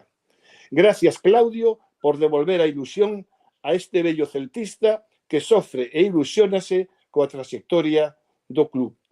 A la Celta, para ti, En Absoluto. Fantástico. Moitas gracias, Antonio. Antonio. Parabéns por esas liñas. A verdade é que se ti dis que nunca viras algo así, dende os anos 60, os demais... Non, a este nivel non. Hubo moita euforia noutros momentos, pero este era unha euforia diferente. Era unha conexión, unha comunión. Decir, E a de moita xente sentíase rapazada, sí. parte do que estaba pasando no campo. Iso é. E iso é verdade que só se consigue unha vez e conseguiu, evidentemente, Claudio Giraldez. Gracias Pois, en absoluto a ti por facerme mellor sempre. Pois, Antonio, con esas verbas da túa teijeireta derradeira desta tempada, damoste as grazas por estar aí semana tras semana, especialmente cando o Celta xogaba na casa, algunhas ocasións cando xogaba fora, pero non tanto, e nada, agardamos as túas teijeiretas e a túa participación a vindeira tempada co Celta xa europeo. Pois nada, foi un placer enorme dicirlle a Jorge que estou de acordo co de Salá Balón de Ouro, o que tiña que ser, que non Dembélé, que non é a cousa para tanto. Actualmente. Encantado, Fer, anda que a ti xa vou pedir ahora un permiso.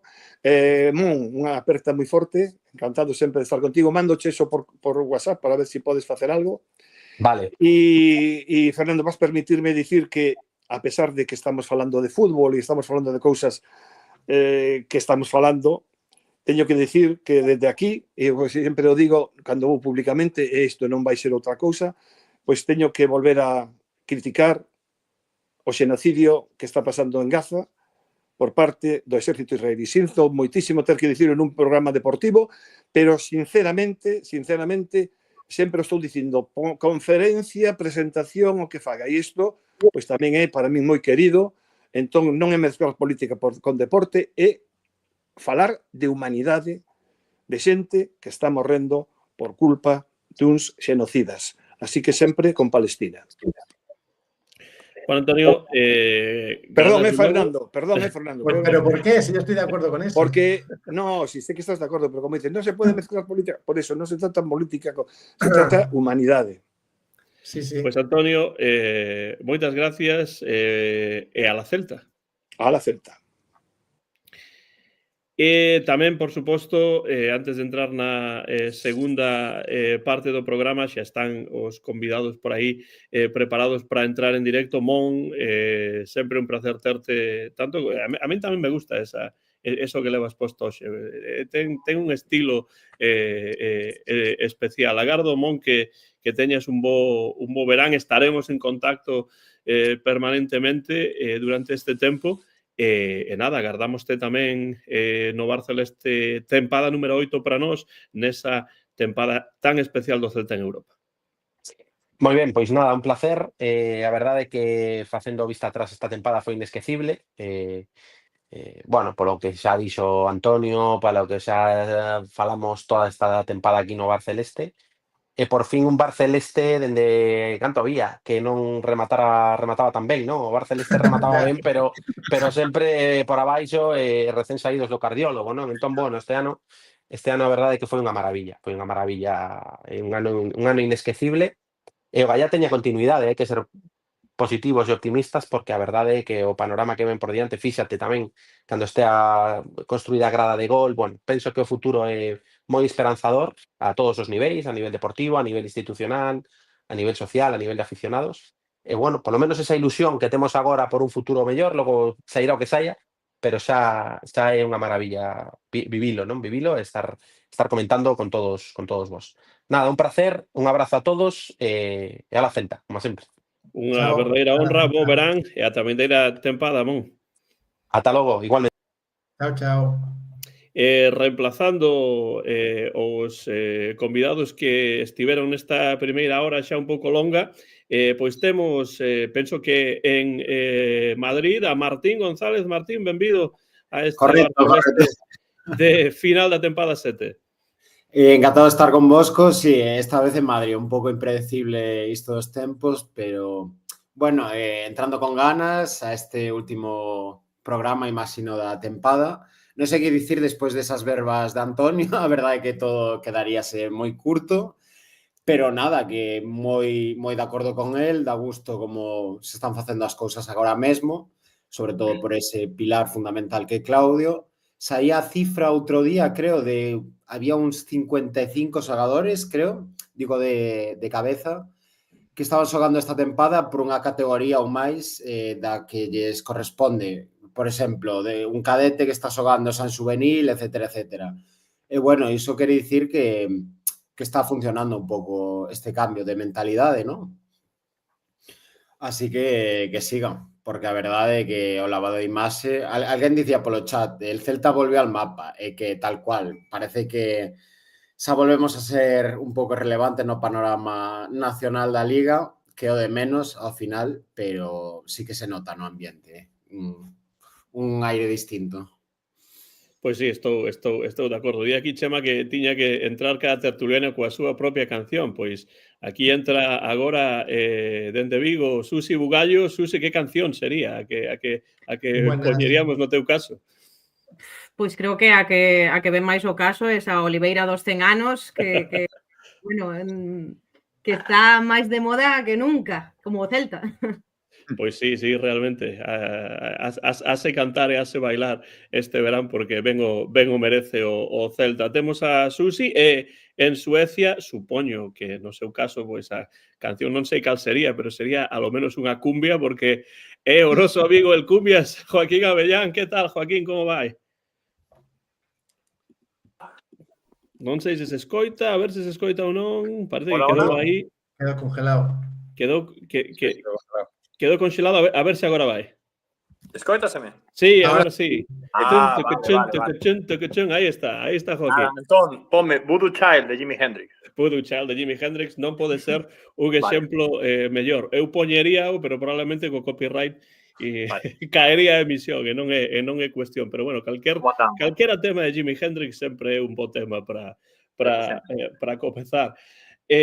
Bueno, lanzo non é unha pregunta realmente, é do que estábamos a falar o remate da primeira hora, que ten que ver un pouco pois co que vos pensades que debe ocorrer este verán para que o Celta pois teña as mellores posibilidades de chegar lonxe en Europa, de non sufrir na Liga, quen sabe do que pudese pasar coa Copa. Que agardades vos deste verán que a ser tan movido? Comezamos pois con Jorge e despois imos con Martín, Susi e Joaquín. Bueno, pues penso que estou bastante de acordo en xeral, non? Co que se falou na primeira hora. Penso que imos estar case todos nesa mesma idea. Pero eu quería lembrar que hai un ano, por estas alturas, porque foi xusto cando rematou a tempada pasada, houbo moito periodista e moita xente esa que fai prediccións, non? De que é o que vai pasar con cada equipo cara ao ano que ven, e logo o divertido sempre é pues, contrastar, non? Esas prediccións coa realidade. E prácticamente a totalidade da prensa no que se refería ao Celta era que, bueno, que estábamos para salvar a categoría e rematar un pouco de unllas, non? Nada máis lonxe do que pasou despois, pois grazas a ese bo facer, non? De Claudio Giraldez e desa xestión da plantilla e dos 3 ou 4 fichaches que se fixeron, non? Eu penso que o máis importante de todo é se iso vai ter continuidade ou non. Antes alguén falaba de que isto, bueno, pode ser o principio de algo, se a directiva está a esta altura. Eu penso que esa é a pedra de toque fundamental, non? Imos ter unha aposta decidida. Antes preguntabas que canto de lonxe imos chegar en Europa. Eu penso que esa é unha pregunta que podemos responder dentro dun mes ou mes e medio. Realmente, se temos unha directiva que fixe unha aposta decidida para deixar traballar a Claudio, podemos saber se isto vai ser un Berizzo 2.0 ou vai ser un Claudio 2.0, non? Eu penso que esa é a razón fundamental. Entón, eu estou un pouco estes días. Tamén é verdade que moitas veces as rodas de prensa que se dan estes días e as informacións que se sacan por parte da directiva, pois ninguén quere ensinar as súas cartas, perder a súa posición nunha negociación, e ninguén vai dicir nada concreto cando estás a negociar cousas, non? Pero a min, preocupanme opinións. Outro día, por exemplo, vin unha entrevista que lle fixo Santi Alonso, que é o xefe de deportes del Atlántico Diario, fixo unha entrevista na canle de YouTube a Claudio Giraldez, e a min ás veces preocúpame esta idea de non temos que reforzar moito, coa plantilla que tivemos este ano fixemos esta clasificación, que é verdade, pero unha cousa é facer clasificación coa plantilla que tes e outra moi distinta xogar 3 competicións distintas e intentar facer algo nesas 3 competicións. Non? Entón, supoño que son cousas que se din porque aínda se está negociando e pensando o que se pode facer, pero penso que o fundamental é iso, non? Imos ver dentro dun mes e medio, si realmente é unha aposta definitiva por isto que deu-nos tanta ilusión nesta tempada. Eu penso realmente con 2 ou 3 pequenas correccións este mesmo ano con este equipo estaríamos como mellor falando de haber quedado, pois, non sei, terceros incluso, non? Entón, para ter ese resultado, penso que temos que ver sinais claras, non? Sinais claras desa aposta decidida polo entrenador e polo plano e por reforzar o que realmente temos que reforzar para apostar por este modelo e darlle tempo a que eso pues, teña lugar. Con iso eu penso que podemos chegar lonxe en Europa e non pasar apuros na Liga. Eso o teño claro. Martín? Sí, pois eu bastante na liña, non? Do que ven dicindo Jorge e sobre todo, pois agora que predican co exemplo, porque nas declaracións a Presi que non se vai vender a alguén importante ou non se vai intentar, que despois o mercado é o mercado, pero teñen que demostrar que van nesa liña e que pode ser reforzado o plantel o suficiente como para non sufrir. En 3 competicións, a min o tema crucial pareceme o da portería, como viñades falando antes de que entrásemos nós. Non quero retomar ese debate, pero sí que pareceme fundamental. A nivel de amplitude de plantilla, eu non estou tan preocupado porque Claudio se destaca en algo en iso, en saber darlle minutos a todo o plantel, pero tivemos certa fortuna este ano, quero dicir, fixemos 3 fichaxes que en realidad eran cesións, non? Menos o de Marcos Alonso. Ao final, os 3 saíron cara, pero hai que ter sempre un plan A, un plan B, e se fai falla un plan C. E que non vaya todo a tiro fixo, vamos, que temos que pensar moito como reforzar o plantel. Temos aínda tempo por diante, pero teñen que estar avanzadas as opcións. Di Marián que, bueno, que xa se contactou con moitos porteiros, que hai algunhas opcións avanzadas. Eu confianza en momentos, sí, pero con prudencia, porque xa se sabe o que hai. Nada, con ganiñas de escoitar a Marco mañá, que sei que é unha persoa moi divisiva, pero a mí sí que me gusta moito o xeito que ten así de explicar o que se lle pasa pola testa. A ver que nos conta. Espero que vayan saindo un montón de nomes con este subidón de escalón, ¿no? Do Celta, que xa se nos relaciona pois con Turrientes, con Iñaki Peña, con non sei que, con xogadores pois dun nivel máis alto do que viñamos escoitando os últimos anos, pero teñen que manifestarse esas operacións, non? En concretarse e xa está, pero non sei, é que é tan cedo para dicir nada. Haberá que ver que pasa. Claro, antes de que Susi dé a súa opinión, hai un comentario xa de hai un tempo de Rubén Lomba que di: todos los nombres que suenan son de equipos descendidos o jugadores que no tienen minutos.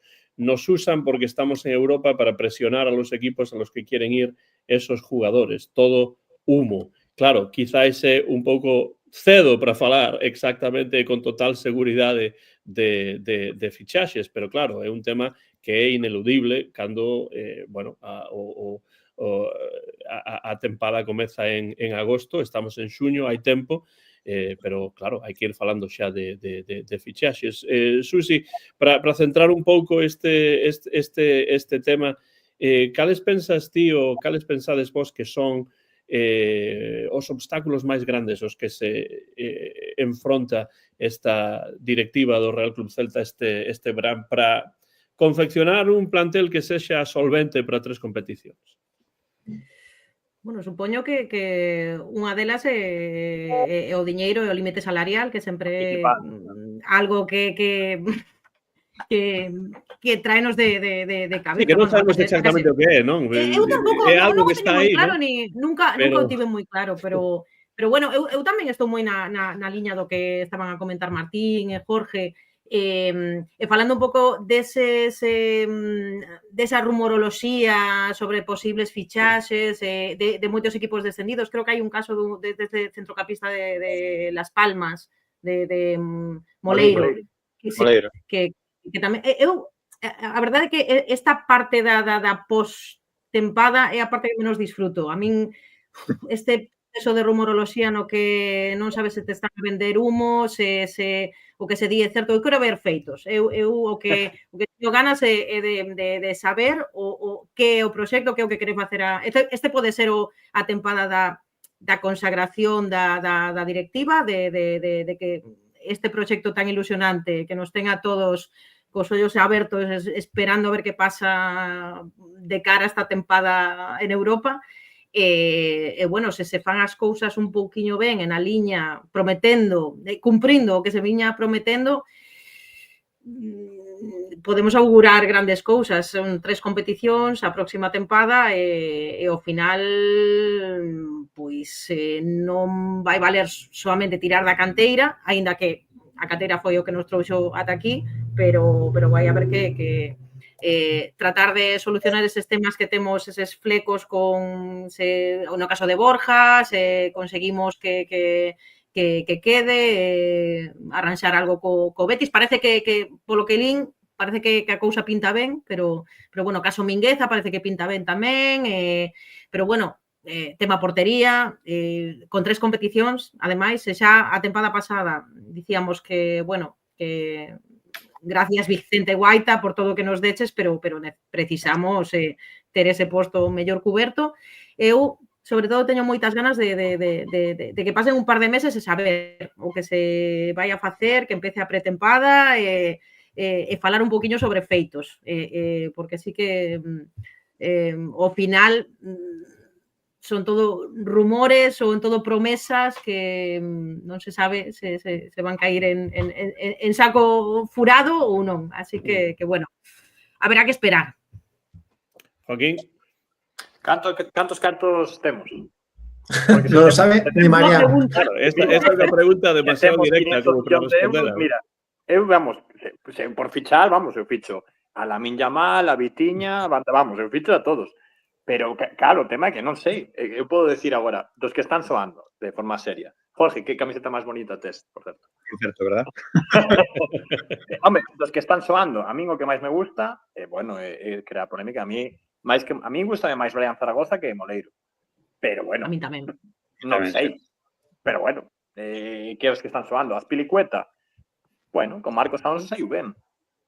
Eu apostaría, pero é que son xogadores que cobran moito. Non sei cantos cartos temos, non entendo nada do límite salarial, nen quero entender, que me paguen para entenderlo, porque é máis complicado que, bueno. Entón, eu creo que para competir temos o mellor entrenador posible da Liga, o tipo que máis rota todo o mundo e que fai, vamos, eu creo que a Giraldes daslle o Celta B compite en Copa del Rei, polo menos. Eu creo que un fichase por liña, porque eu creo que Starfel vai marchar, creo que... Non sei se Mingueza vai quedar, parece que sí, pero non sei. Eu ficharía un por liña, tendo en conta que Alfon marcha, pois un perfil destos que para xogar por banda esquerda, un centrocampista, bueno, supoño que o fichase sería Ilais, pero bueno, habrá que ver. E un defensa, sí, bueno, un fichaxe por liña, o máis importante, que xa está feito, que Guaita non vai seguir, bueno, párase Iñaki Peña. Eu vino de rebote en algúns partidos no Galatasaray e gustaba moito, pero esta tempada co Barça non me gustou nada. Ainda así eleva o nivel do que temos. O porteiro suplente do PSG gústame, Arnau Tenas tamén, que é outro que estivo na canteira do Barça. Pero, bueno, creo que o principal é o porteiro e a partir de ali se podemos fichar sen manter un pouco bloques en que nos desangren un Javi Rodríguez ou un Pablo Durán ou tal, estaría contento. Pero, bueno, que, claro, temos moito, en teoría, eu leo por aí que temos moitos cartos, logo leo tamén que non se pode fichar por o límite salarial e tal, entón non entendo nada. Por eso que non... Pero vamos, por pedir, eu pediría unha fichaxe de nivel por liña, realista, con iso eu creo que Giraldez pode competir. Eu creo que é iso, que o que dicía fai un rato a Antonio, que non é fichar por fichar, hai que levar o nivel e traer perfis que non teñamos, porque para traer, eu que sei, un centrocampista mediocre por 3 millóns que non che vai facer moito, pois as de Burcio ou de Miguel Román, eu que sei, xogadores que o estaban facendo ben aí nas categorías semiprofesionais. Fichase por liña, eu creo que o que seguro que deberían traer, que non é debatible, portería, un dianteiro máis, que parece que, polo que din, ten que ser dianteiro polivalente, que che xogue por todo frente a ataque, non sei, pero un dianteiro seguro, porque tivemos sorte coas lesións, coa venta de Dubicas, a verdade. Carrileiro esquerdo, imagino, porque Cervi, bueno, está un pouco de parche, no que fai, pois, nin tan mal, pero bueno.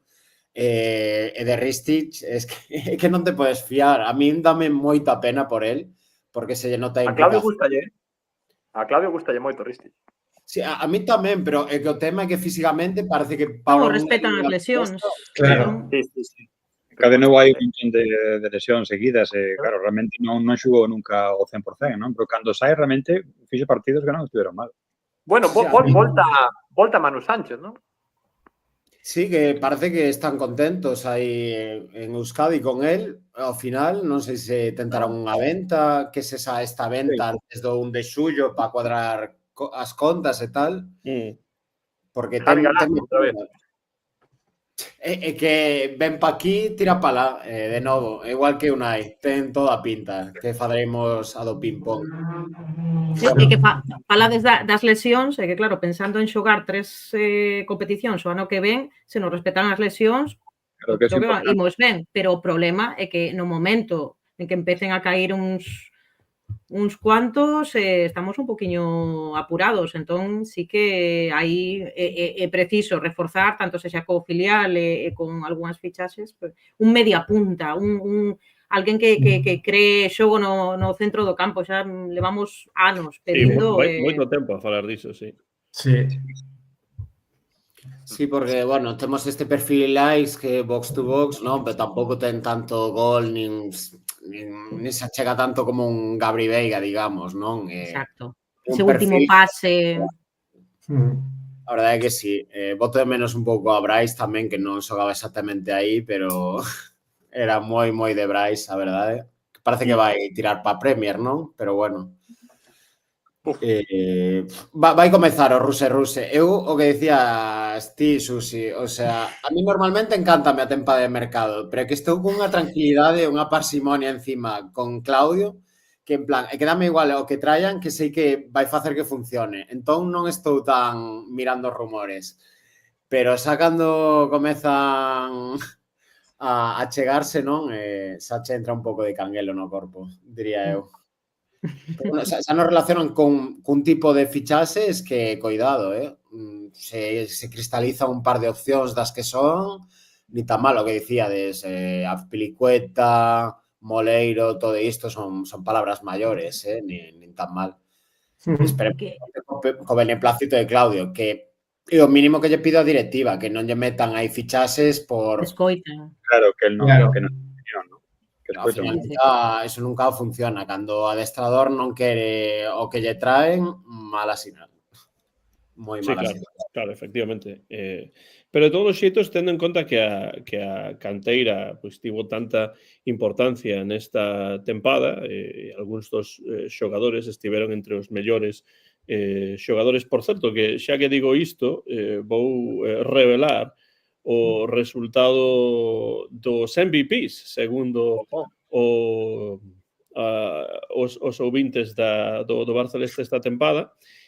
Os 5 primeiros postos son os seguintes. Quinto, Ilaix Moriba con 27 puntos. Ben. Merecido. Cuarto, Alfon con 32 puntos. A ver que tal nos... Terceiro, Marcos Alonso con 34 puntos. Segundo, Borja Iglesias con 39. E primeiro, só por un punto, Iago Aspas con 40 puntos. Eses son os MVPs, segundo a audiencia do Bar Celeste. Como vedes eses resultados? Estades de acordo? Cambiaríades algunhas cousas entre ese top 3 ou non?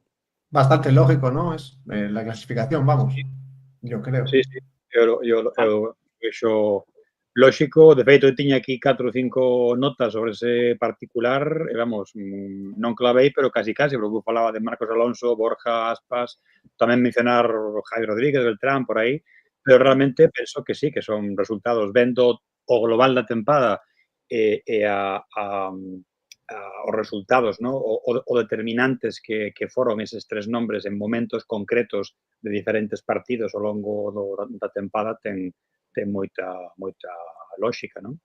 A min gustame unha cousa que a tenor disto, ¿no? de que Aspas estea a ser, ¿no? esa primeira referencia, aínda que por un voto. Eu penso que eso ten un pequeno matiz, non? Eu penso que este ano quizáis eso é así, pero porque pasou de xogador imprescindible a xogador determinante.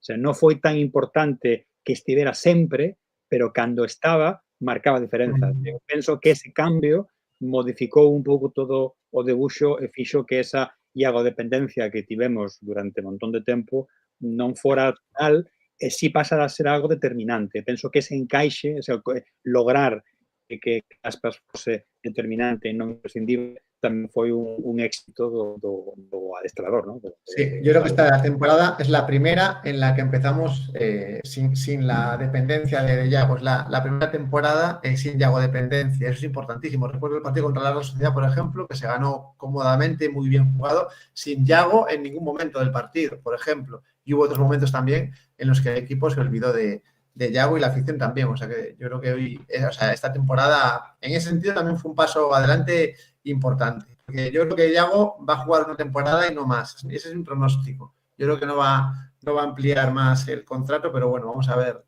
qué sucede. Bueno, en ese sentido eu penso que bueno, Iago Aspas probablemente está primeiro polo comezo da tempada, non? Comezou xogando ben e sacando moitos puntos no comezo da tempada, despois tivo un pequeno baixón en canto a puntos, digo, da audiencia, e despois pois repuntou outra vez e conseguiu por un punto ser primeiro. Eu penso que é significativo que estea no top 3 Iago Aspas, pero tamén esas dúas incorporacións importantísimas que foron Marcos Alonso e Borja Iglesias, que, bueno, foron realmente os xogadores, están entre os xogadores que máis aportaron esta tempada. Así que moitas grazas á audiencia pola participación e por dar estes puntos semana tras semana, e aí temos os resultados. Falando da canteira, que era o que eu quería ir para facervos esta pregunta, que ten que facer o Celta? Ou pensades que o Celta debe facer algunha cousa como clube para valorar máis económicamente os xogadores da canteira, para que non haxa, dende un punto de vista económico, case que xogadores de dous estilos ou dúas clases de xogadores, os que gañan moitos máis cartos e despois os da canteira que gañan menos cartos, pero que son tamén moi importantes e que precisamente por iso pois poderían chegar equipos de fora e poñer os cartos en col da mesa e os xogadores liscan. Sí, a ver, eu diría que primeiro reestruturar un pouco o tema do escalón salarial, porque sabemos ben que pois xogadores como Carles ou Unai tiran un pouco todo pola fiestra, que ao final, bueno, non xogan aquí, pero a planificación vai acorde con telos así na carteira, non? E que unha vez que fagamos iso, non pasa o que está pasando agora con Carreira, que parece ser que leva un mes cunha oferta pois enriba da mesa, pero claro que alónsase moitísimo do que lle ofrecen outros equipos, parece ser. isto todo de oídas.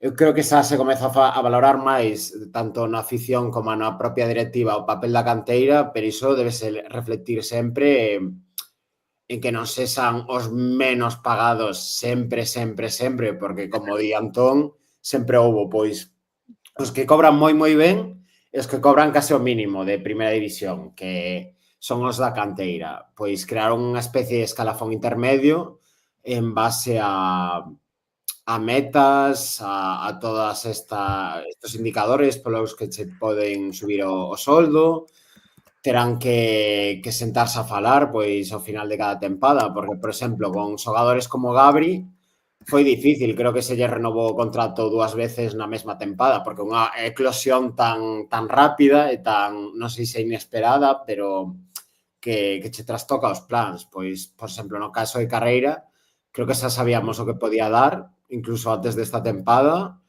Haberá que valoralo. Eu creo que lle deberían ofrecer un chisco máis. Creo que é alguén que leva moitos anos pois cedido en varios clubes de segunda, que nunca tuvo unha mala verba e que deu todo para poder quedar aquí. Non sei que máis ten que facer.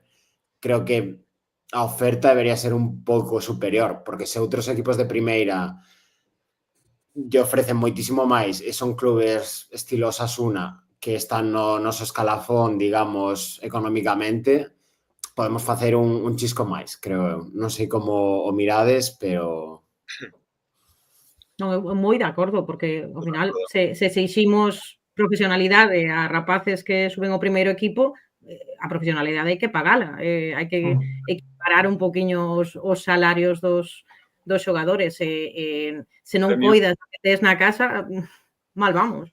O premio nunca pode ser que se o faz ben, pois veña outro que te leve, non? Es que esa forma de entender a canteira como se fose un viveiro que o único é que ti sacas peixe ou sacas plantas que están ben e logo as vendes cando funcionan, non? Se ti tes unha idea de canteira como, bueno, tamén podes facer iso, pero fundamentalmente tes que fornecer o teu propio equipo, non? Creo que unha canteira é iso, fundamentalmente para fornecer o teu propio equipo. Logo, sí, se pode sacar moitos máis xogadores e podes facer un certo negocio con eles para que, bueno, melloren o que sexa, pois perfecto. Pero o fundamental é iso, é ter esos detalles, non? Como ti decías, se son ofertas de clubes que están no noso... Hombre, pois, o que pasou con Gabri Veiga, pois chega un club árabe e di, pois, tantos kilos en riba da mesa, pois evidentemente, se a eso non pode chegar, pois vale, tamén hai que ver pois, o xogador que quere facer, porque tamén non hai que esquecer iso, non? O xogador pois, pode escoller, non escoller, rebaixar, ir, voltar, quedar, bueno, eso hai moitas cousas, pero ti como clube podes ter un certo agarimo, non? Con xogadores, sobre todo, que fixeron o que tiñan que facer e máis. Entón, claro, esa xente que te pide un pouquiño de suba salarial e un pouquiño de eu quero quedar, pero un pouco que me cuides mellor, non? O mellor habería que plantexar, que plantexase iso, non? Quedar coa xente que responde e facer, pois, un axuste, eso é importante. Ademais que contamos, como falábamos no programa anterior, que estar en Europa é unha baza enormísima por parte do clube para poder amarrar a xogadores que queiran quedar, porque que non quere xogar a Europa League. Entón, aproveitemos iso, pero non fagamos que ese sexa o único premio que reciban os rapaces, non?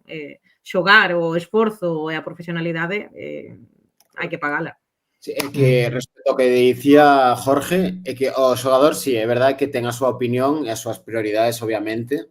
Non lle podemos forzar a retelos a que se queden aquí, pero que non se pode negociar por parte do club e que se sintan valorados e que polo menos se sintan dignos e que valen o mesmo co resto do plantel.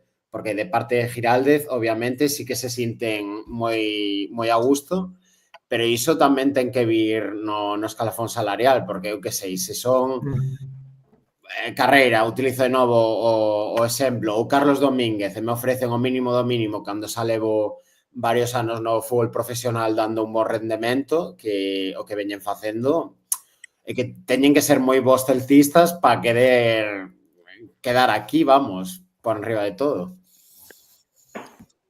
Sí, eso, a verdade é que estaba pensando que home, non é do todo comparable, non? Porque os soldos son diferentes e tal, pero pasa bastante nas empresas, que ás veces se invirte máis en traer xente que a xente que xa está non a valoras tanto.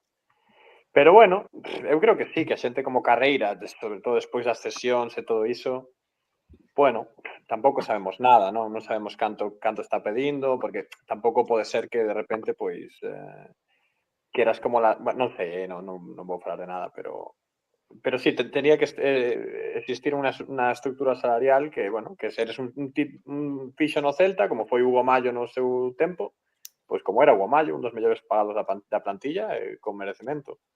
Pero bueno, eu creo que vamos, que ao final, pois, que eso, o límite salarial, polo pouco que entendín, a verdade é que unha das cousas que máis límite salarial e máis flexibilidade dá é vender canteiráns. Non sei se este mercado faremos algunha venta dolorosa, pero bueno, eu, mira, entendo, sei que a Jorge gustalle moito a Premier League, eu entendo moito mellor o límite salarial da Premier League que o da Liga Española. Eu tamén.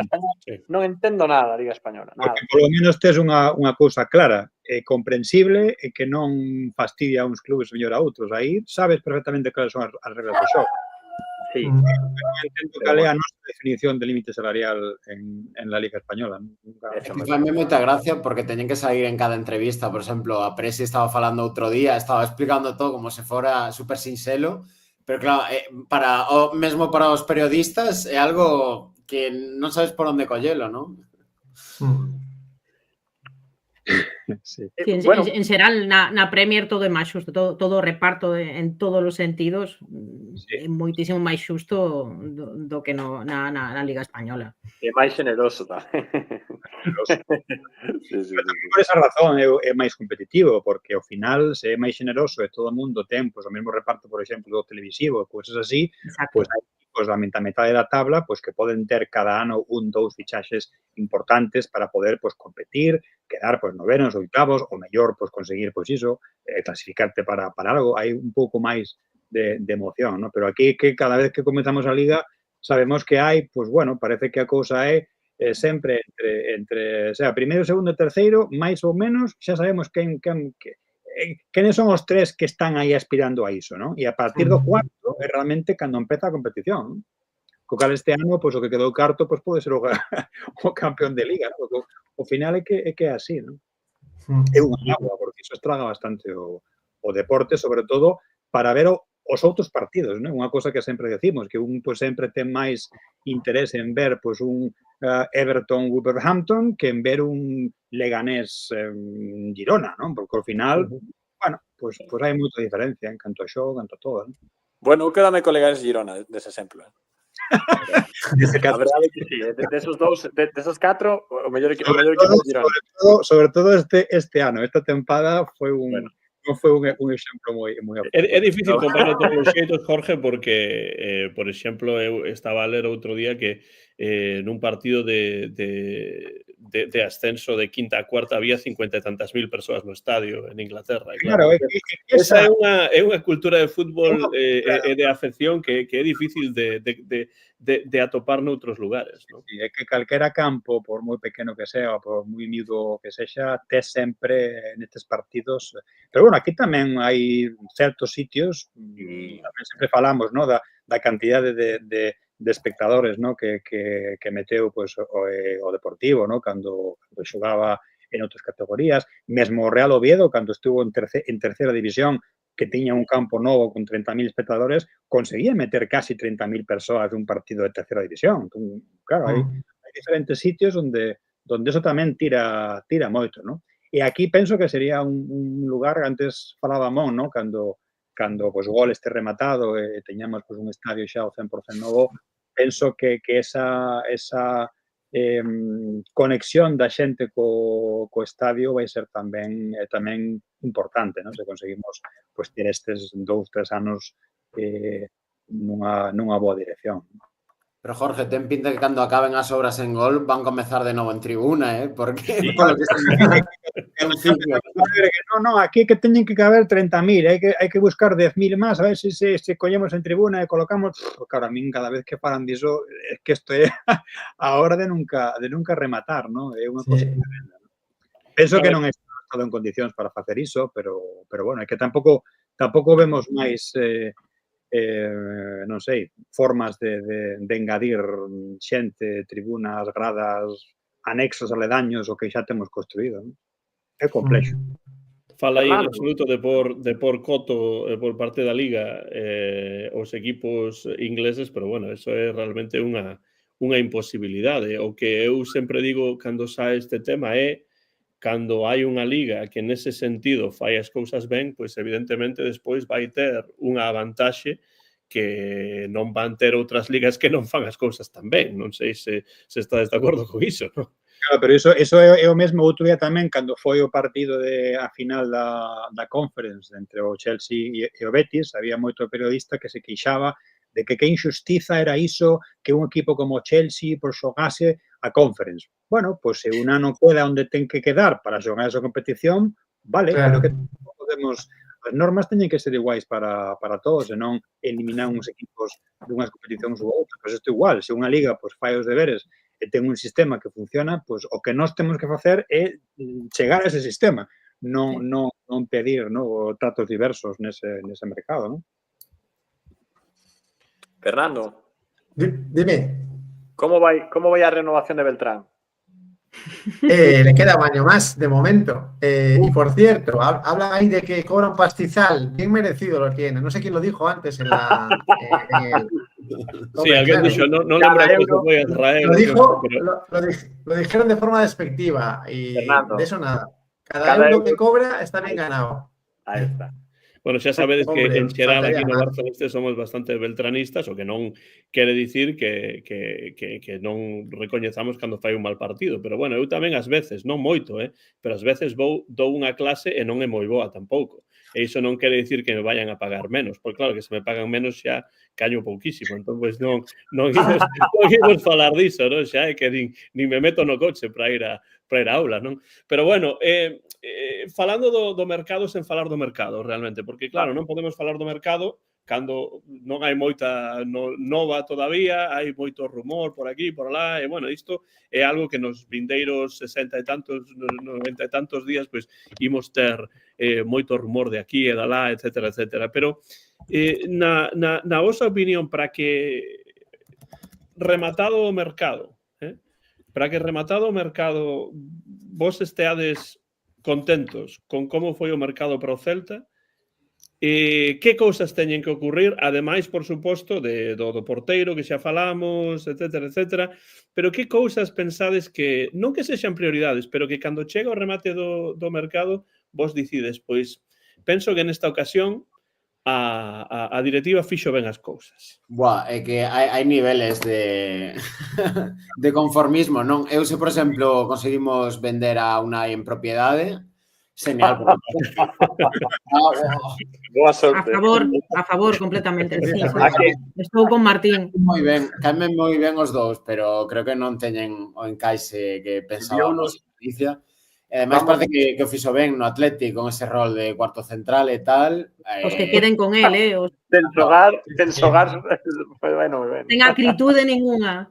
Algo, tampouco, eu que sei, alguén me comparaba outro día con Borja, pero que Borja viña como de anteiro para pelear a titularidade e Unai xa o cedimos pensando que vai ser cuarto ou quinto central e tal. Ese Cervi tamén sae, pois, matrícula de honra, a verdade. O que diciades dos canteiráns, se non vendemos a ninguén tamén. Cervi aportó más que Unai, ya te lo digo yo, pero vamos, bueno. de aquí a Lima. Sí. Solo con el vestuario que hace él, ya después de lo que hace en el campo, también creo que lo hizo bien. Como DJ, a verdade é que nese posto eu o renovaba. Bueno, que pasa que Cervi xogou menos, non? Pero cando saía, pois, facía en xeral o seu traballo. O problema é Unai que xogou moito e tivo moitos erros e moitos Por problemas. eso digo que non se pode comparar. Bueno, Cervi aporta moitísimo que no día da celebración en Praza América que o diga Fer, o speaker foi el. Sí, sí. Mira, foi o que animou a festa. Vou a dar unha exclusiva. María Mourinho contactounos a Jorge e a mí. Xa estamos cos billetes para Jeddah, vamos a gestionar a saída da Liga Saudí de Unai. 15 kilos.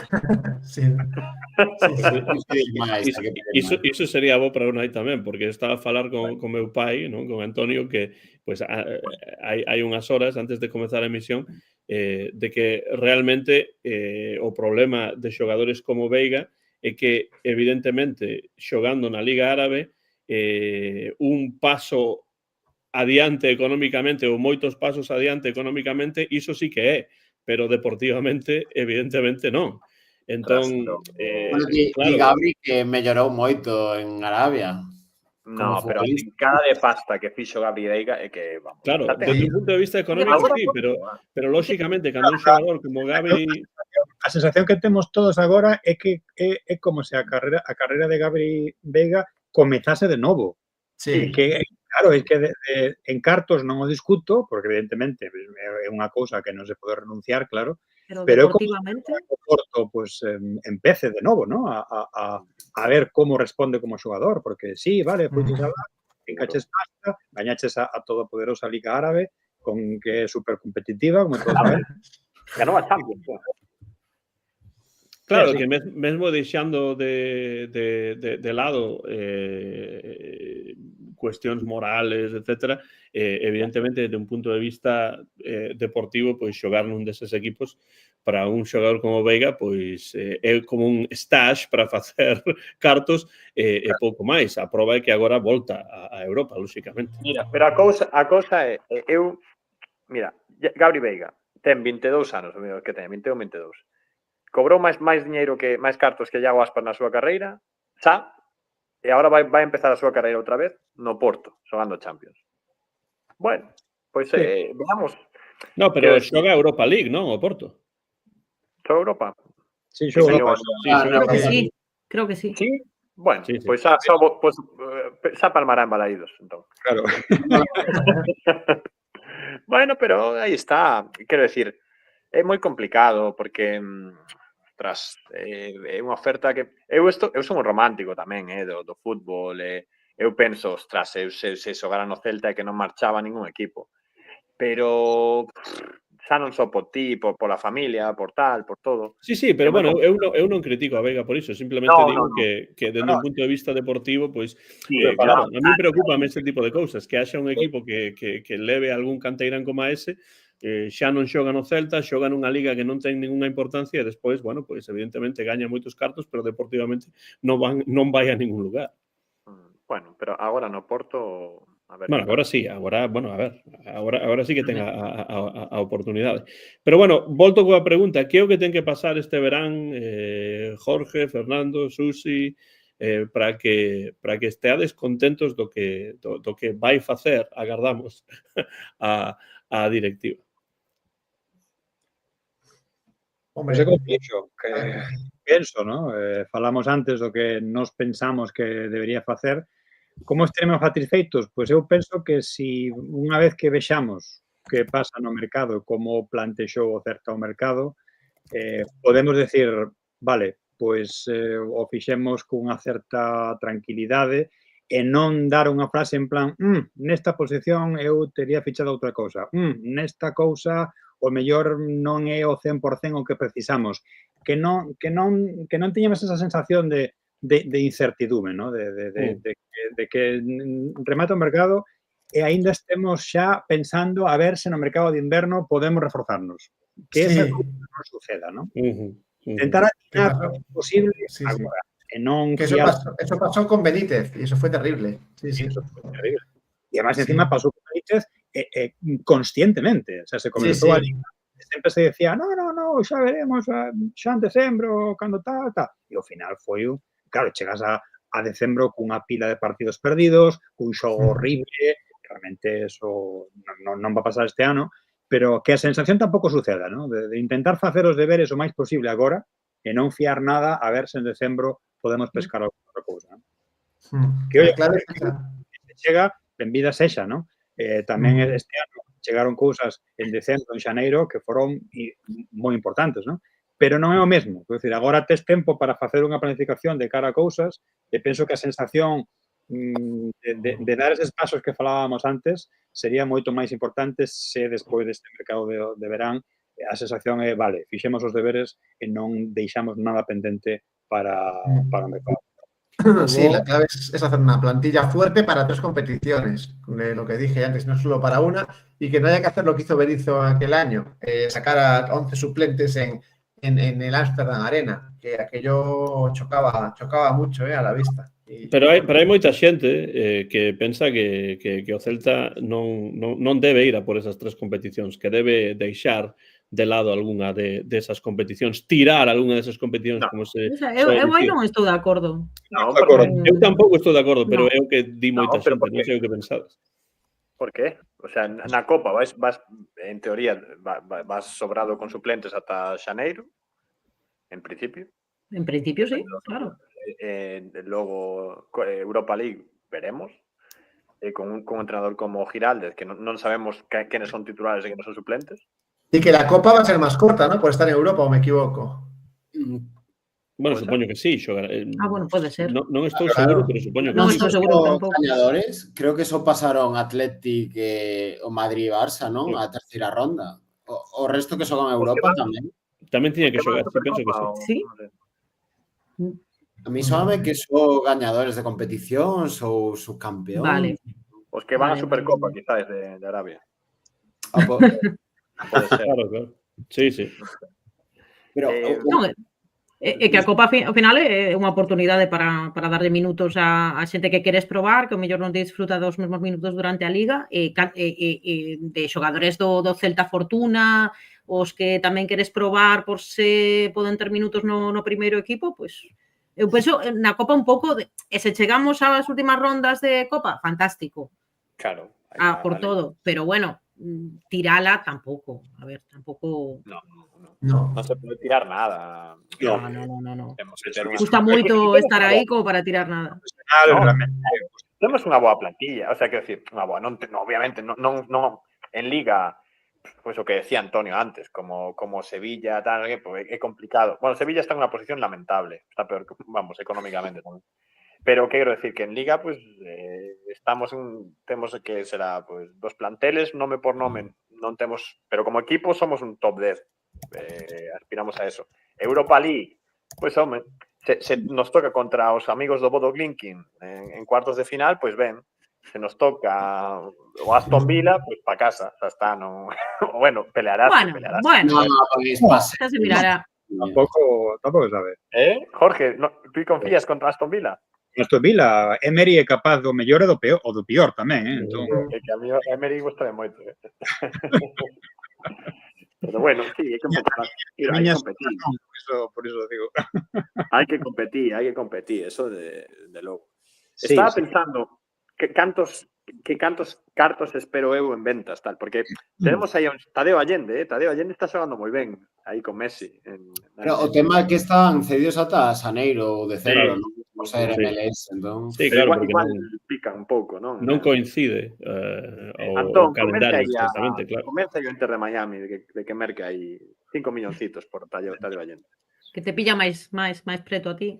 Fala aí con eles. Hagamos a viaxe, a verdade, se consegues facer esa operación... Bueno, é evidente que hai que soltar un certo lastre, pero sobre todo hai que ter claro o que é o obxectivo, eu penso, non?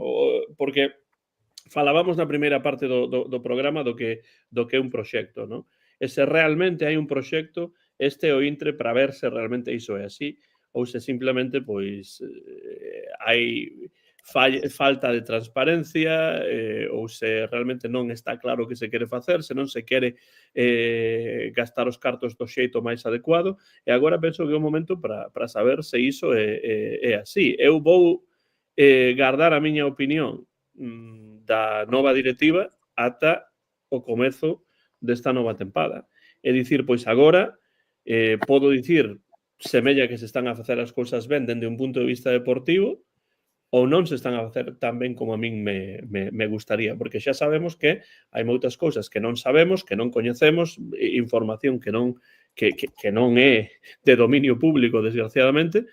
Entón, bueno, pois para min é o Inter. Se agora o Celta realmente convence o Celta como clube, quero dicir, os que dirixen o clube, se realmente eles agora convencen o celtismo de que hai un proxecto, porque penso que o caldo de cultivo está aí, o contexto está aí, o Inter é este. Pois agora neste verán é o Inter de facer as cousas ben nese sentido. E para min facer as cousas ben significa que haxa unha dirección no clube, un proxecto claro de que o que se quere facer. Por iso falaba antes deste tema salarial para os canteiráns, de como facer que os canteiráns estean formen parte do proxecto, non só simplemente porque teñen minutos, senón tamén porque teñen un recoñecemento económico, etcétera, etcétera, etcétera, non? Entón, por iso quería saber o que pensabades que sería algo aceptable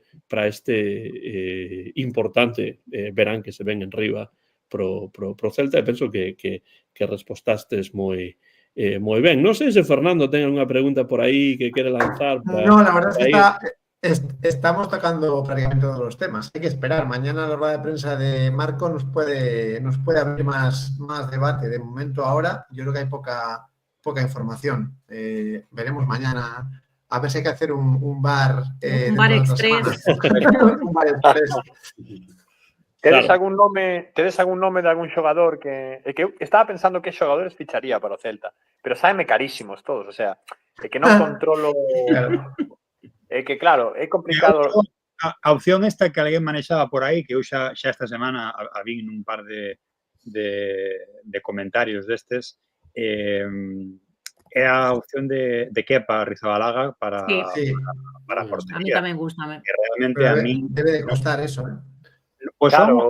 Son 8 millóns, Alguén mencionou a Tena tamén. Quen falou de Tena antes de... A mí tamén gústame, como me parece unha boa opción. Que penso que ese debe ser o perfil de xente que combinados ben. Tamén decían esas cousas que era decía alguén que era un portero que encaixaba dentro dos números do Celta. Claro, é que eu non sei cales son os números do Celta. Claro, ese é o problema. Ninguén o sabe. Isto é como adiviñar a aliñación de Claudio para cada partido. Pero, tamén é verdade que depende o medio que leas, pois unha xente di que está na órbita do Celta, outros din que a Marcos Garcés non lle gusta, entón, claro, ao final, pois non sabes. Pero a min realmente non me desagradaría. Que, por exemplo, o tema dos porteiros non se reduce a cifras, creo, porque depende onde esteas. O do Pucela, Caljain, non? Eu creo que non era tan malo, pero que, claro, estás con esa dinámica ata veces sen rodas que pouco vais facer aí. Raúl Moro sonaba tamén, non? Raúl Moro do... Sí, Raúl Moro. Vai tirar para un equipo potente, porque coidadiño. Mira, eu estaba buscando aquí, hai un xogador que me gustaba moito. Bueno, estamos xogando xa isto que non ten sentido, pero un xogador que se chamaba Galeno, que xogaba no Porto, xoga na Arabia, xa nada, está fora, xa. Pero ese xogador de Champions, nada. É que só me veñen nomes, tamén estaba pensando nun xogador inglés que, bueno, da igual, son moi caros todos os que penso eu. Garcés, fai o traballo por min. Claro, non fagas tío traballo por Garcés, claro, que xa é. No caso o Azpilicueta é un nome que pode non funcionar, pero vendo o caso de Marcos Alonso, igual non funciona tan ben, pero o mellor sí, sobre todo porque eu penso que de non estar Marcos non funcionaría, pero se está Marcos, a chegada de Azpilicueta pode ser unha combinación que non é mala, ¿no? Para contrastar eso de experiencia e un pouco de novidade, pero tampouco sei o que pode ser económicamente, ¿no? Tampouco lín. Faltanos Kanté e Timo Werner e somos a Chelsea que ganou a Champions. Claro que é así. Bueno, Kepa tamén xugou no Bournemouth, pero é do Chelsea, quédalle de feito un ano de contrato, sabe que o Chelsea non o queren, non ten sitio, entón tamén era unha forma de buscar por aí, porque tamén están tentando con Arabia, cunha ficha destas potentes, entón, bueno, se xa está Arabia aí cos cartos, pois vai ser complexo, non? Pero tamén unha cousa que non estaba moi seguro polo tema de deixar Europa, non? Entón, bueno, a ver, son todo futuribles. Falábamos tamén de que esta tempada foi pois casi como un máster para Claudio Giraldez. Evidentemente saiu con matrícula de honra, polo que quere dicir que non ten que pagar os créditos do ano seguinte, pero pregúntome se simplemente unha pregunta breve para ir rematando, porque teño unha final que será ben rápida, pero agardades algo diferente de Claudio Giraldez, de dicir, esta experiencia que colleu nesta tempada, pensades que vai facer que troque algunha cousa de algún xeito na vindeira? Xa sei que é un pouco de fútbol ficción, pero estamos a falar tanto de que ten máis experiencia, de que aprende, etcétera, etcétera. Pensades que isto se verá na vindeira tempada ou non? Eu creo que sí. Penso que se verá, pero para ben, quero decir. Non, por suposto, sí. Non va a mudar o seu debuxo, as súas ideas. Eu penso que a experiencia que gañou este ano o que va a facer é que se vai reafirmar nese modelo de xogo. Penso que eso va a ser, se o notamos, eu penso que va a ser para ben, non? Eu creo que xa noutras cousas da tempada evolucionou no táctico. Por momentos, eu que sei, sacou 4-3-3, moveu un pouco de buso, fixo cousas que non faría en setembro ou en outubro, e pa ben, aprendimos a xogar en outro rexistro. Recordo que era un dos últimos partidos da tempada, que non fixemos un xogo moi bo, e ao final gañamos, non recordo contra que equipo foi. Ao final, creo que, como di Jorge, a experiencia vai se notar para ben, a nivel cambios, a nivel todo.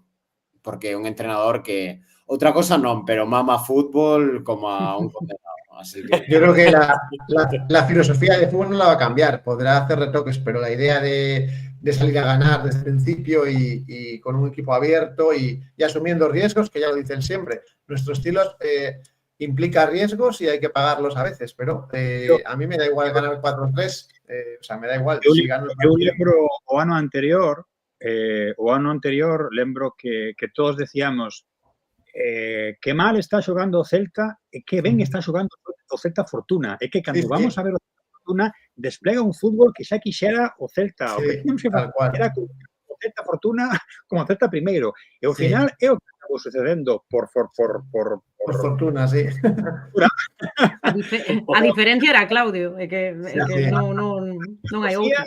Realmente non mudou ni cando tivo esa oportunidade de decir, pois agora me fago cargo do primeiro equipo, pero co meu deseño, coa miña idea, coa miña forma de xestionar, non? E penso que vai tirar por aí, que non vai. Sí. A esencia eu penso que vai ser a mesma, pero se o crecemento esta tempada foi exponencial, eu penso que Claudio vai ser non vai ter teito. Claro, se pode contar cunha boa parte de plantel de canteiráns, tamén van ser canteiráns cun ano de experiencia e con bons resultados. Entón, xa non é o mesmo. Por eso eu penso que podemos ter fondo de armario cun mercado de fichaxes que fagamos un pouco con sentido, podemos ter ese bo fondo para que o sistema este de rotacións perpetuas que fai funcionen nas tres competicións, non? Todo o mundo enchufado, todo o mundo con ganas de xogar cando lle toca. Ese creo que é un tipo de fútbol que encaixa moi ben cando tens que xogar tres competicións. Pois mira, eu creo que o que falta para tanto a Giraldez, Giraldez fixe un traballo espectacular, é o pilar deste proxecto. Para o que nos falta como equipo, terase que demostrar non o ano que ven, os próximos anos, se este proxecto sigue, que esperemos que sí, son dúas cousas que o escalón que diferencia a Real destos anos, o Betis, tal, sería empezar gañando máis partidos, o sea, non ter que aguantar todo. Fácil decilo, difícil facelo, mellorar moito o balón parado, tanto en ataque como en defensa. Eu o que espero é que este ano se invirta nun especialista balón parado ou que se intente mellorar o equipo por esa faceta, porque foi sangrante este ano nos dous frentes. Un córner no Celta sabíamos que era cero perigoso e un córner en contra e un suplemento. A medio gol. Nunha entrevista dixo Claudio que parece ser que quere incorporar ese especialista. Pareceme que todos levamos pedindo anos e anos que o fagan.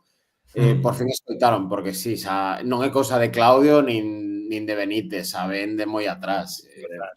Claudio escoitaba a Barceleste dende hai tempo e tomou nota. E logo, bueno, sí, que clave. Eso sería o único a pedir e tal. E logo, antes de despedir o programa, unha pedrada, Bueno, isto é imposible, isto é para rirnos un rato. Se eu digo que o Celta... Eu vou ler datos. Decidme se crees que é posible ou non. Sería posible fichar por 9 millóns un extremo da Premier que o ano pasado marcou 2 goles e deu 7 asistencias? Non sería imposible. ¿Y quién es? Adama Traoré, benvido Celta. Vamos. A mí gústame. Adama, vamos. Pero claro, todos los nombres teñen que ver con que funcione no proxecto de xogo dun adestrador, non? Porque ás veces... No, pero digo en serio porque ás veces os números nos poden dicir un tipo que só marcou... Que non, os números son malísimos. Bueno, malísimos tampouco. Claro, pero quero dicir, que as estatísticas poden ser... Pode haber outro tipo de aporte que faga un xogador. Dicían moito que Borja non metía goles, etcétera, que despois sigue meteu, pero que aportaba moitas outras cousas que non son tan cuantificables, non? Con estas estatísticas. Pero entendo o que queres dicir. No, me puseme a mirar xogadores neste intervalo de precio aquí nunha página de referencia e saiu-me a Dama e digo, ostras, molaría, Pero bueno, o sinto, non sirvo para isto. Estás aí donde a mí o meu xogador fetiche, sei que a moita non lle mola tanto, pero a mí Sarabia, outro da Premier, a verdade é que estar aí arriba. Sarabia é moi bo. Sarabia encaixa. A mí gústame, claro. Ademais, creo que remata contrato e tal. Sarabia moita calidade, sí. Di en absoluto que a Dama sería Bamba 2.0. Totalmente. Traorismo sería, non sería bambismo, sería traorismo para Joaquín. Bueno, estamos xa totalmente fora de tempo, son as 13:20 aquí nos Estados Unidos, 10:20 en Vigo, sei que tedes moitas outras cousas que facer, e claro, poderíamos rematar cunha pregunta que sería pois que xogador ficharíades con sentidos, pois non Mbappé ou Traoré ou alguén así. Non é imposible, pero non vou facer iso porque, bueno, xa haberá tempo para iso despois do mercado, etcétera. Todos son rumores, pero para min esta tempada quero rematar con isto, facer esta pequena reflexión. Nos comezamos o Bar Celeste a tempada seguinte a que o Celta xogase a Europa League pois a vez anterior, non? E durante todos estes 7 anos de programa, pois non houbo Celta europeo. E agora sí que hai Celta europeo e ademais pola porta grande, e iso quere dicir que é unha tempada para lembrar. Pero gustaríame saber, non sei se para vos hai algunha lembranza, algún intre especial que lembrades especialmente, xa sexa por unha cuestión persoal, por unha vivencia persoal, ou por algo pois que pasou nun partido, un partido en particular, algunha xogada, algún momento que levades pois para este verán, para lembrar durante este verán, estes 2 meses máis ou menos que nos quedan ata que comece a tempada de novo. Hai algunha lembranza deste Celta 24-25, Celta europeo, Celta de Giraldez, que queredes partillar coa audiencia para rematar? Bueno, primero hay que aclarar que el VAR empezó cuando el VAR llegó a la Liga. Eso también hay que ponerlo sobre la mesa. O Sí, sea, claro, foi a mesma empezamos tempada que o VAR chegou a Liga, sí. Exactamente. O sea, llegamos ahí cuando en verano se habló del VAR y entonces... E por iso se chamou así o programa, precisamente porque entraba o VAR, entón, pues aí estábamos nos para... Porque somos muy ocurrentes. Pero yo creo que uno de los momentos, yo diría, y además que el otro día hablábamos de celtadas y decía que un hecho y una situación que tumbó las celtadas, que a veces hacemos en momentos clave, fue la victoria en San Sebastián. A mí me marcó muchísimo esa victoria. O sea, yo grité aquí solo en casa como si ya estuviéramos en la Europa League, literalmente, porque me pareció una victoria de golpe en la mesa. O sea, me pareció una victoria de decir, el Celta no falla cuando no tiene que fallar. Y ahí está, ¿no? Y luego es verdad que se falló contra el Rayo, pero lo dijo muy bien Claudio en la rueda de prensa. Dijo, bueno, imaginaos al revés, haber perdido en San Sebastián, que entraban las quinielas y ganarle al Rayo. O sea, la situación era la misma para llegar a Getafe. Entonces, mi recuerdo de esta temporada más significativo fue ganar en San Sebastián, porque la alegría de ese partido de haberlo ganado fue bestial. O sea, no esperaba, yo esperaba sacar un punto como mucho, y se hizo de una manera heroica, además, ¿no? Resistiendo contra una Real que sobre todo en la segunda parte, pues encerró al Celta y se sacó, ¿no? Entonces, yo me quedo con ese partido, con esa victoria, ¿no? Que tumba el mal fario de las celtadas. Ese partido es para decir, el Celta ha dejado atrás el hecho de no hacer cosas bien en los momentos clave. Eso fue un momento clave. Sí, eso é verdade. Home, nese particular a min gustoume tamén moito a remontada contra o Betis na casa. Tamén foi un partido onde xa empezabas a ver que, bueno, que había mimbres para facer outras cousas, non? O típico partido que cun 2-0, un 0-2 en contra xa dabas por perdido en outros meses con outra xente. Esa remontada tamén, bueno, creo que foi un dos puntos de inflexión da conexión entre o estadio, entre os xogadores, entre creer nese tipo de xogo, non? Pero eu, ademais, de un partido en concreto, pois, claro, non ten que ver co equipo, sino coa sensación, para min personalmente, para a xente pois, que vai comigo ao campo, os meus fillos, os meus sobrinhos, a miña sogra, foi o derradeiro partido na grada de gol, non? Cando pechamos a grada, e cando, bueno, eso foi moi emotivo para toda a xente que estábamos ali, que levamos anos nesa grada, que falamos, incluso agora que estamos en Río Alto, rodeados de moita xente de gol, e todos falamos, non? Sempre miramos para a grada, miramos para ver como van, non? Agora, pois, o Baleiro, a ver como van as obras camiñando cara arriba, sempre co desexo, pois, de voltar a esa grada e de estar outra vez ali, non? Penso que ese momento como emotivo dun cambio de ciclo, dunha, bueno, xa o remate, non? do vello Balaídos, pois foi importante tamén. Eu ia dicir tamén o... Ai, vai, Susi, vai. Non. Eu vou a dicir que quedo con... Pola parte futbolística, quedo cos partidos contra os tres grandes, como lles plantamos cara o Atleti, o Real Madrid, o Barça, especialmente na casa, nos partidos na casa, foi fantástico pensar que bueno, non mencionemos a Copa, imos deixalo aí, pero sobre todo pensar que este Celta lle podía gañar a calquera, sobre todo esa sensación que te traslada o equipo, e Claudio en particular. E pola outra banda, que non ten nada que ver co futbolístico, había un comentario aí de Celtoia falando de Abraham Cupeiro, eu creo que fixeron unha estupenda labor de non sei, reconciliar o Celta co sentimento patrio, o sentimento galego, trouxeron moitísima música en directo, estadio, moitísimos, estiveron Fillas de Casandra, tocouse o Carnix, trouxeron polo Carnaval ou polo Entroido, trouxeron a Peliqueiros, pareceume fantástico esa comunión un pouquiño de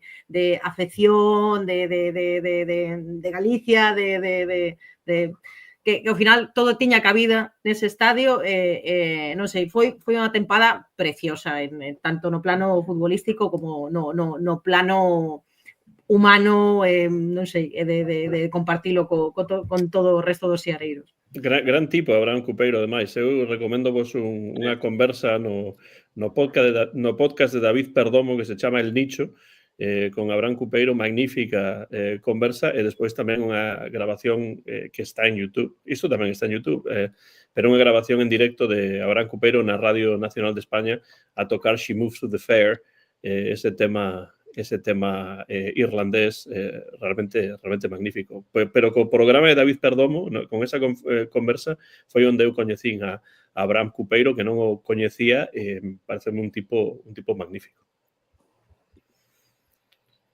Joaquín Martín. Eu ia tamén escoller o partido do Betis porque iso comezou a verse que era un fortín, balaídos, tamén era un golpe sobre a mesa nun momento decisivo.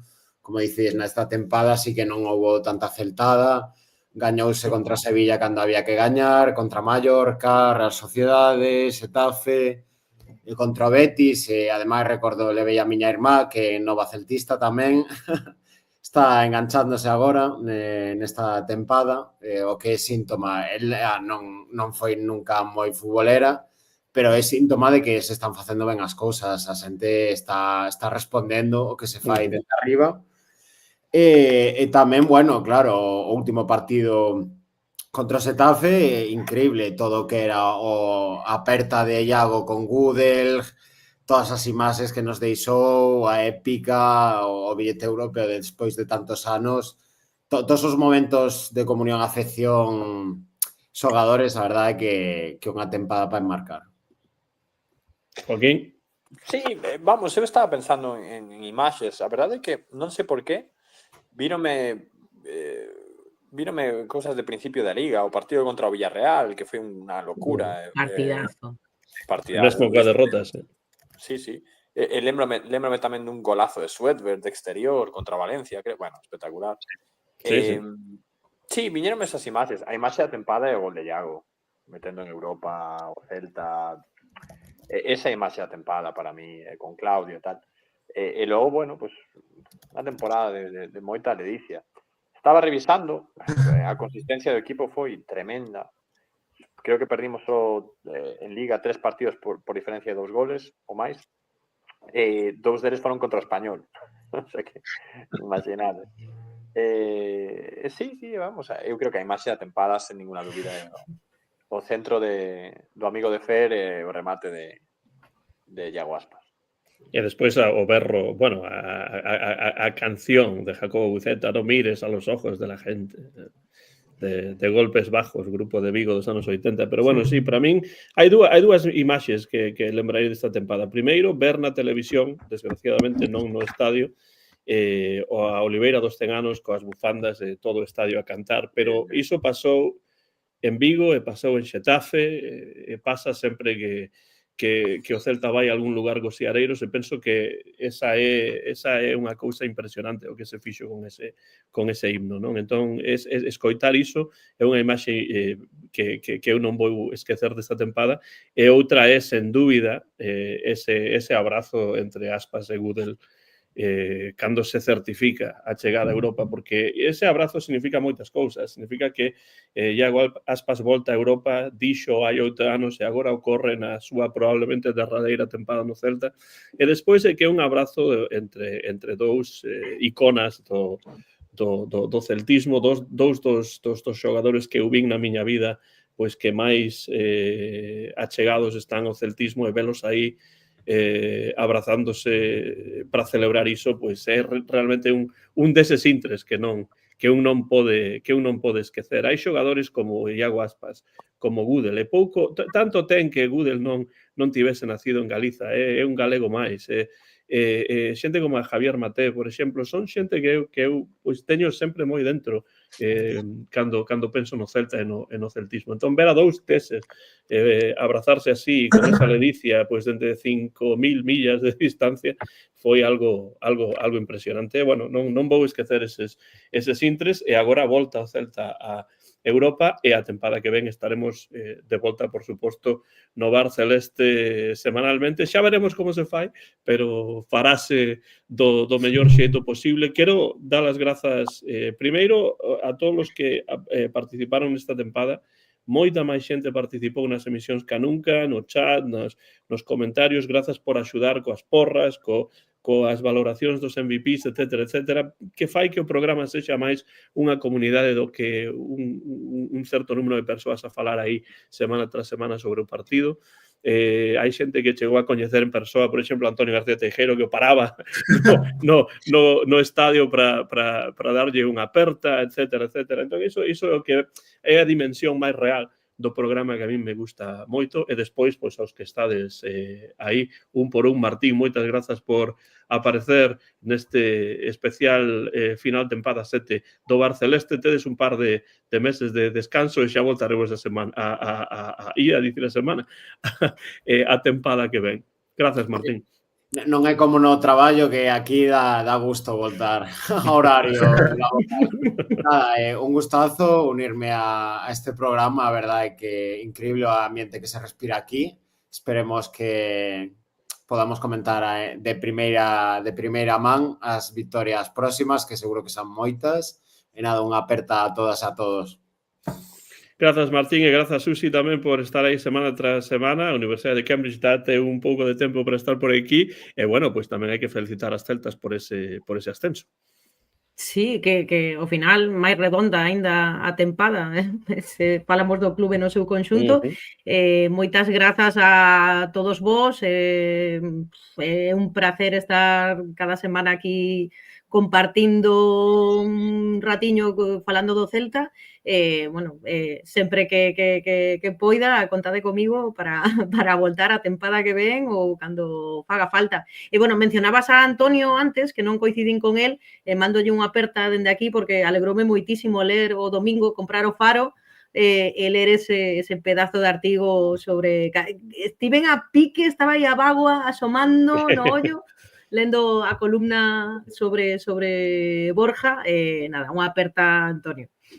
E grazas a ti, Susi, tamén por enviar ao grupo de WhatsApp ese artigo que eu dende aquí pois non podía ler doutro xeito. Joaquín, boa sorte para este verán coa mudanzas e que iso ocorre, que teñas a oportunidade de visitar Galiza, e estaremos de volta a vindeira semana. Vou dicir semana, non importa. A vindeira tempada. Cando quera que sexa. Se queres gravamos algo. Se queres gravamos algo, efectivamente. Un especial. De Tintín, de Suez, o que queiras. Sí, bueno, eu estaba pensando que o VAR, eu lembrome de cando unha lesión, pois, realmente unha lesión ou unha falta realmente condicionaba o programa, pero agora temos rotación, estamos preparados para xogar 3 competicións, entón ou máis. Claro, o sea que non hai problema. Hai plantel. Hai plantel. Eu son canteirando, Canteirán como William Svedberg, ¿no? Claro. Nada, unha aperta, xa sabes, un placer estar por aquí. E nada, xa falaremos cando queirades, cando teñamos novas de fichaxes ou cando queirades facemos algo, non hai problema. Pois sí, este verán haberá que reunirse en algún intre cando haxa algo importante do que falar. Jorge, tamén moitas grazas por estar aí, sempre un placer terte no programa, e, unha das incorporacións deste ano xunto con Martín máis especiais do Bar Celeste. Pois un placer tamén para min poder estar aquí cada semana falando do Celta e da todo o que rodea o Celta e a vida en xeral. É un momento sempre moi agradable. Agardo pois con ganas a próxima tempada, e vou rematar cunha pedrada estilo cumbias. O ano que ven, final da Supercopa de Europa, Liverpool Celta de Vigo. Liverpool Celta de Vigo, pues ahí está dito, hai que aplaudir, sen dúbida hai que aplaudir.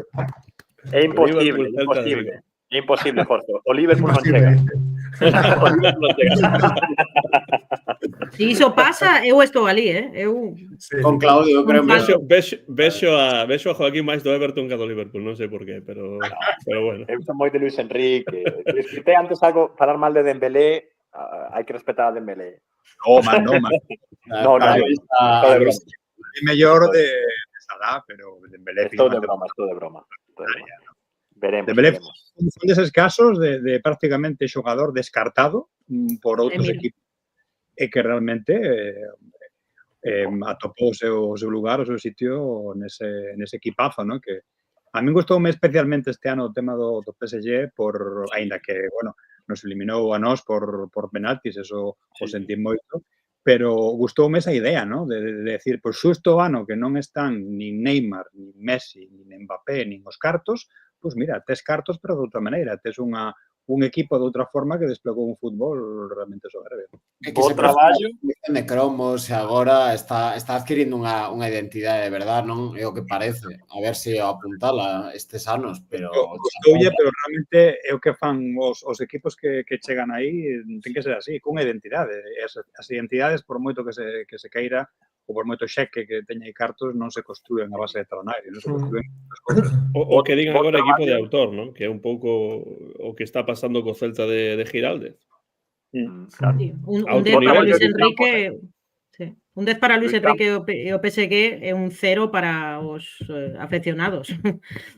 Sí, claro. E as súas celebracións.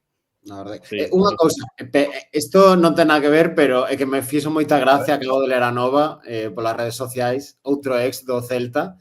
Parece ser que Miñambres é novo presidente do Tenerife. Pero en plan, presidente, non director deportivo ni nada. Presidente. Que maravilla. Presidente do Tenerife, ex-entrenador do Celta, ex-adestrador do Celta, campeón de Europa. Bueno, o Celta está relacionado de diferentes xeitos coas cousas que ocorren. Eu sempre vexo un pouco Luis Campos. que todo o que ocorre no Celta. Fernando, sétima tempada, rematamos e seguiremos a tempada vindeira, tanto aquí en YouTube como en iVoox, tamén agora en Spotify.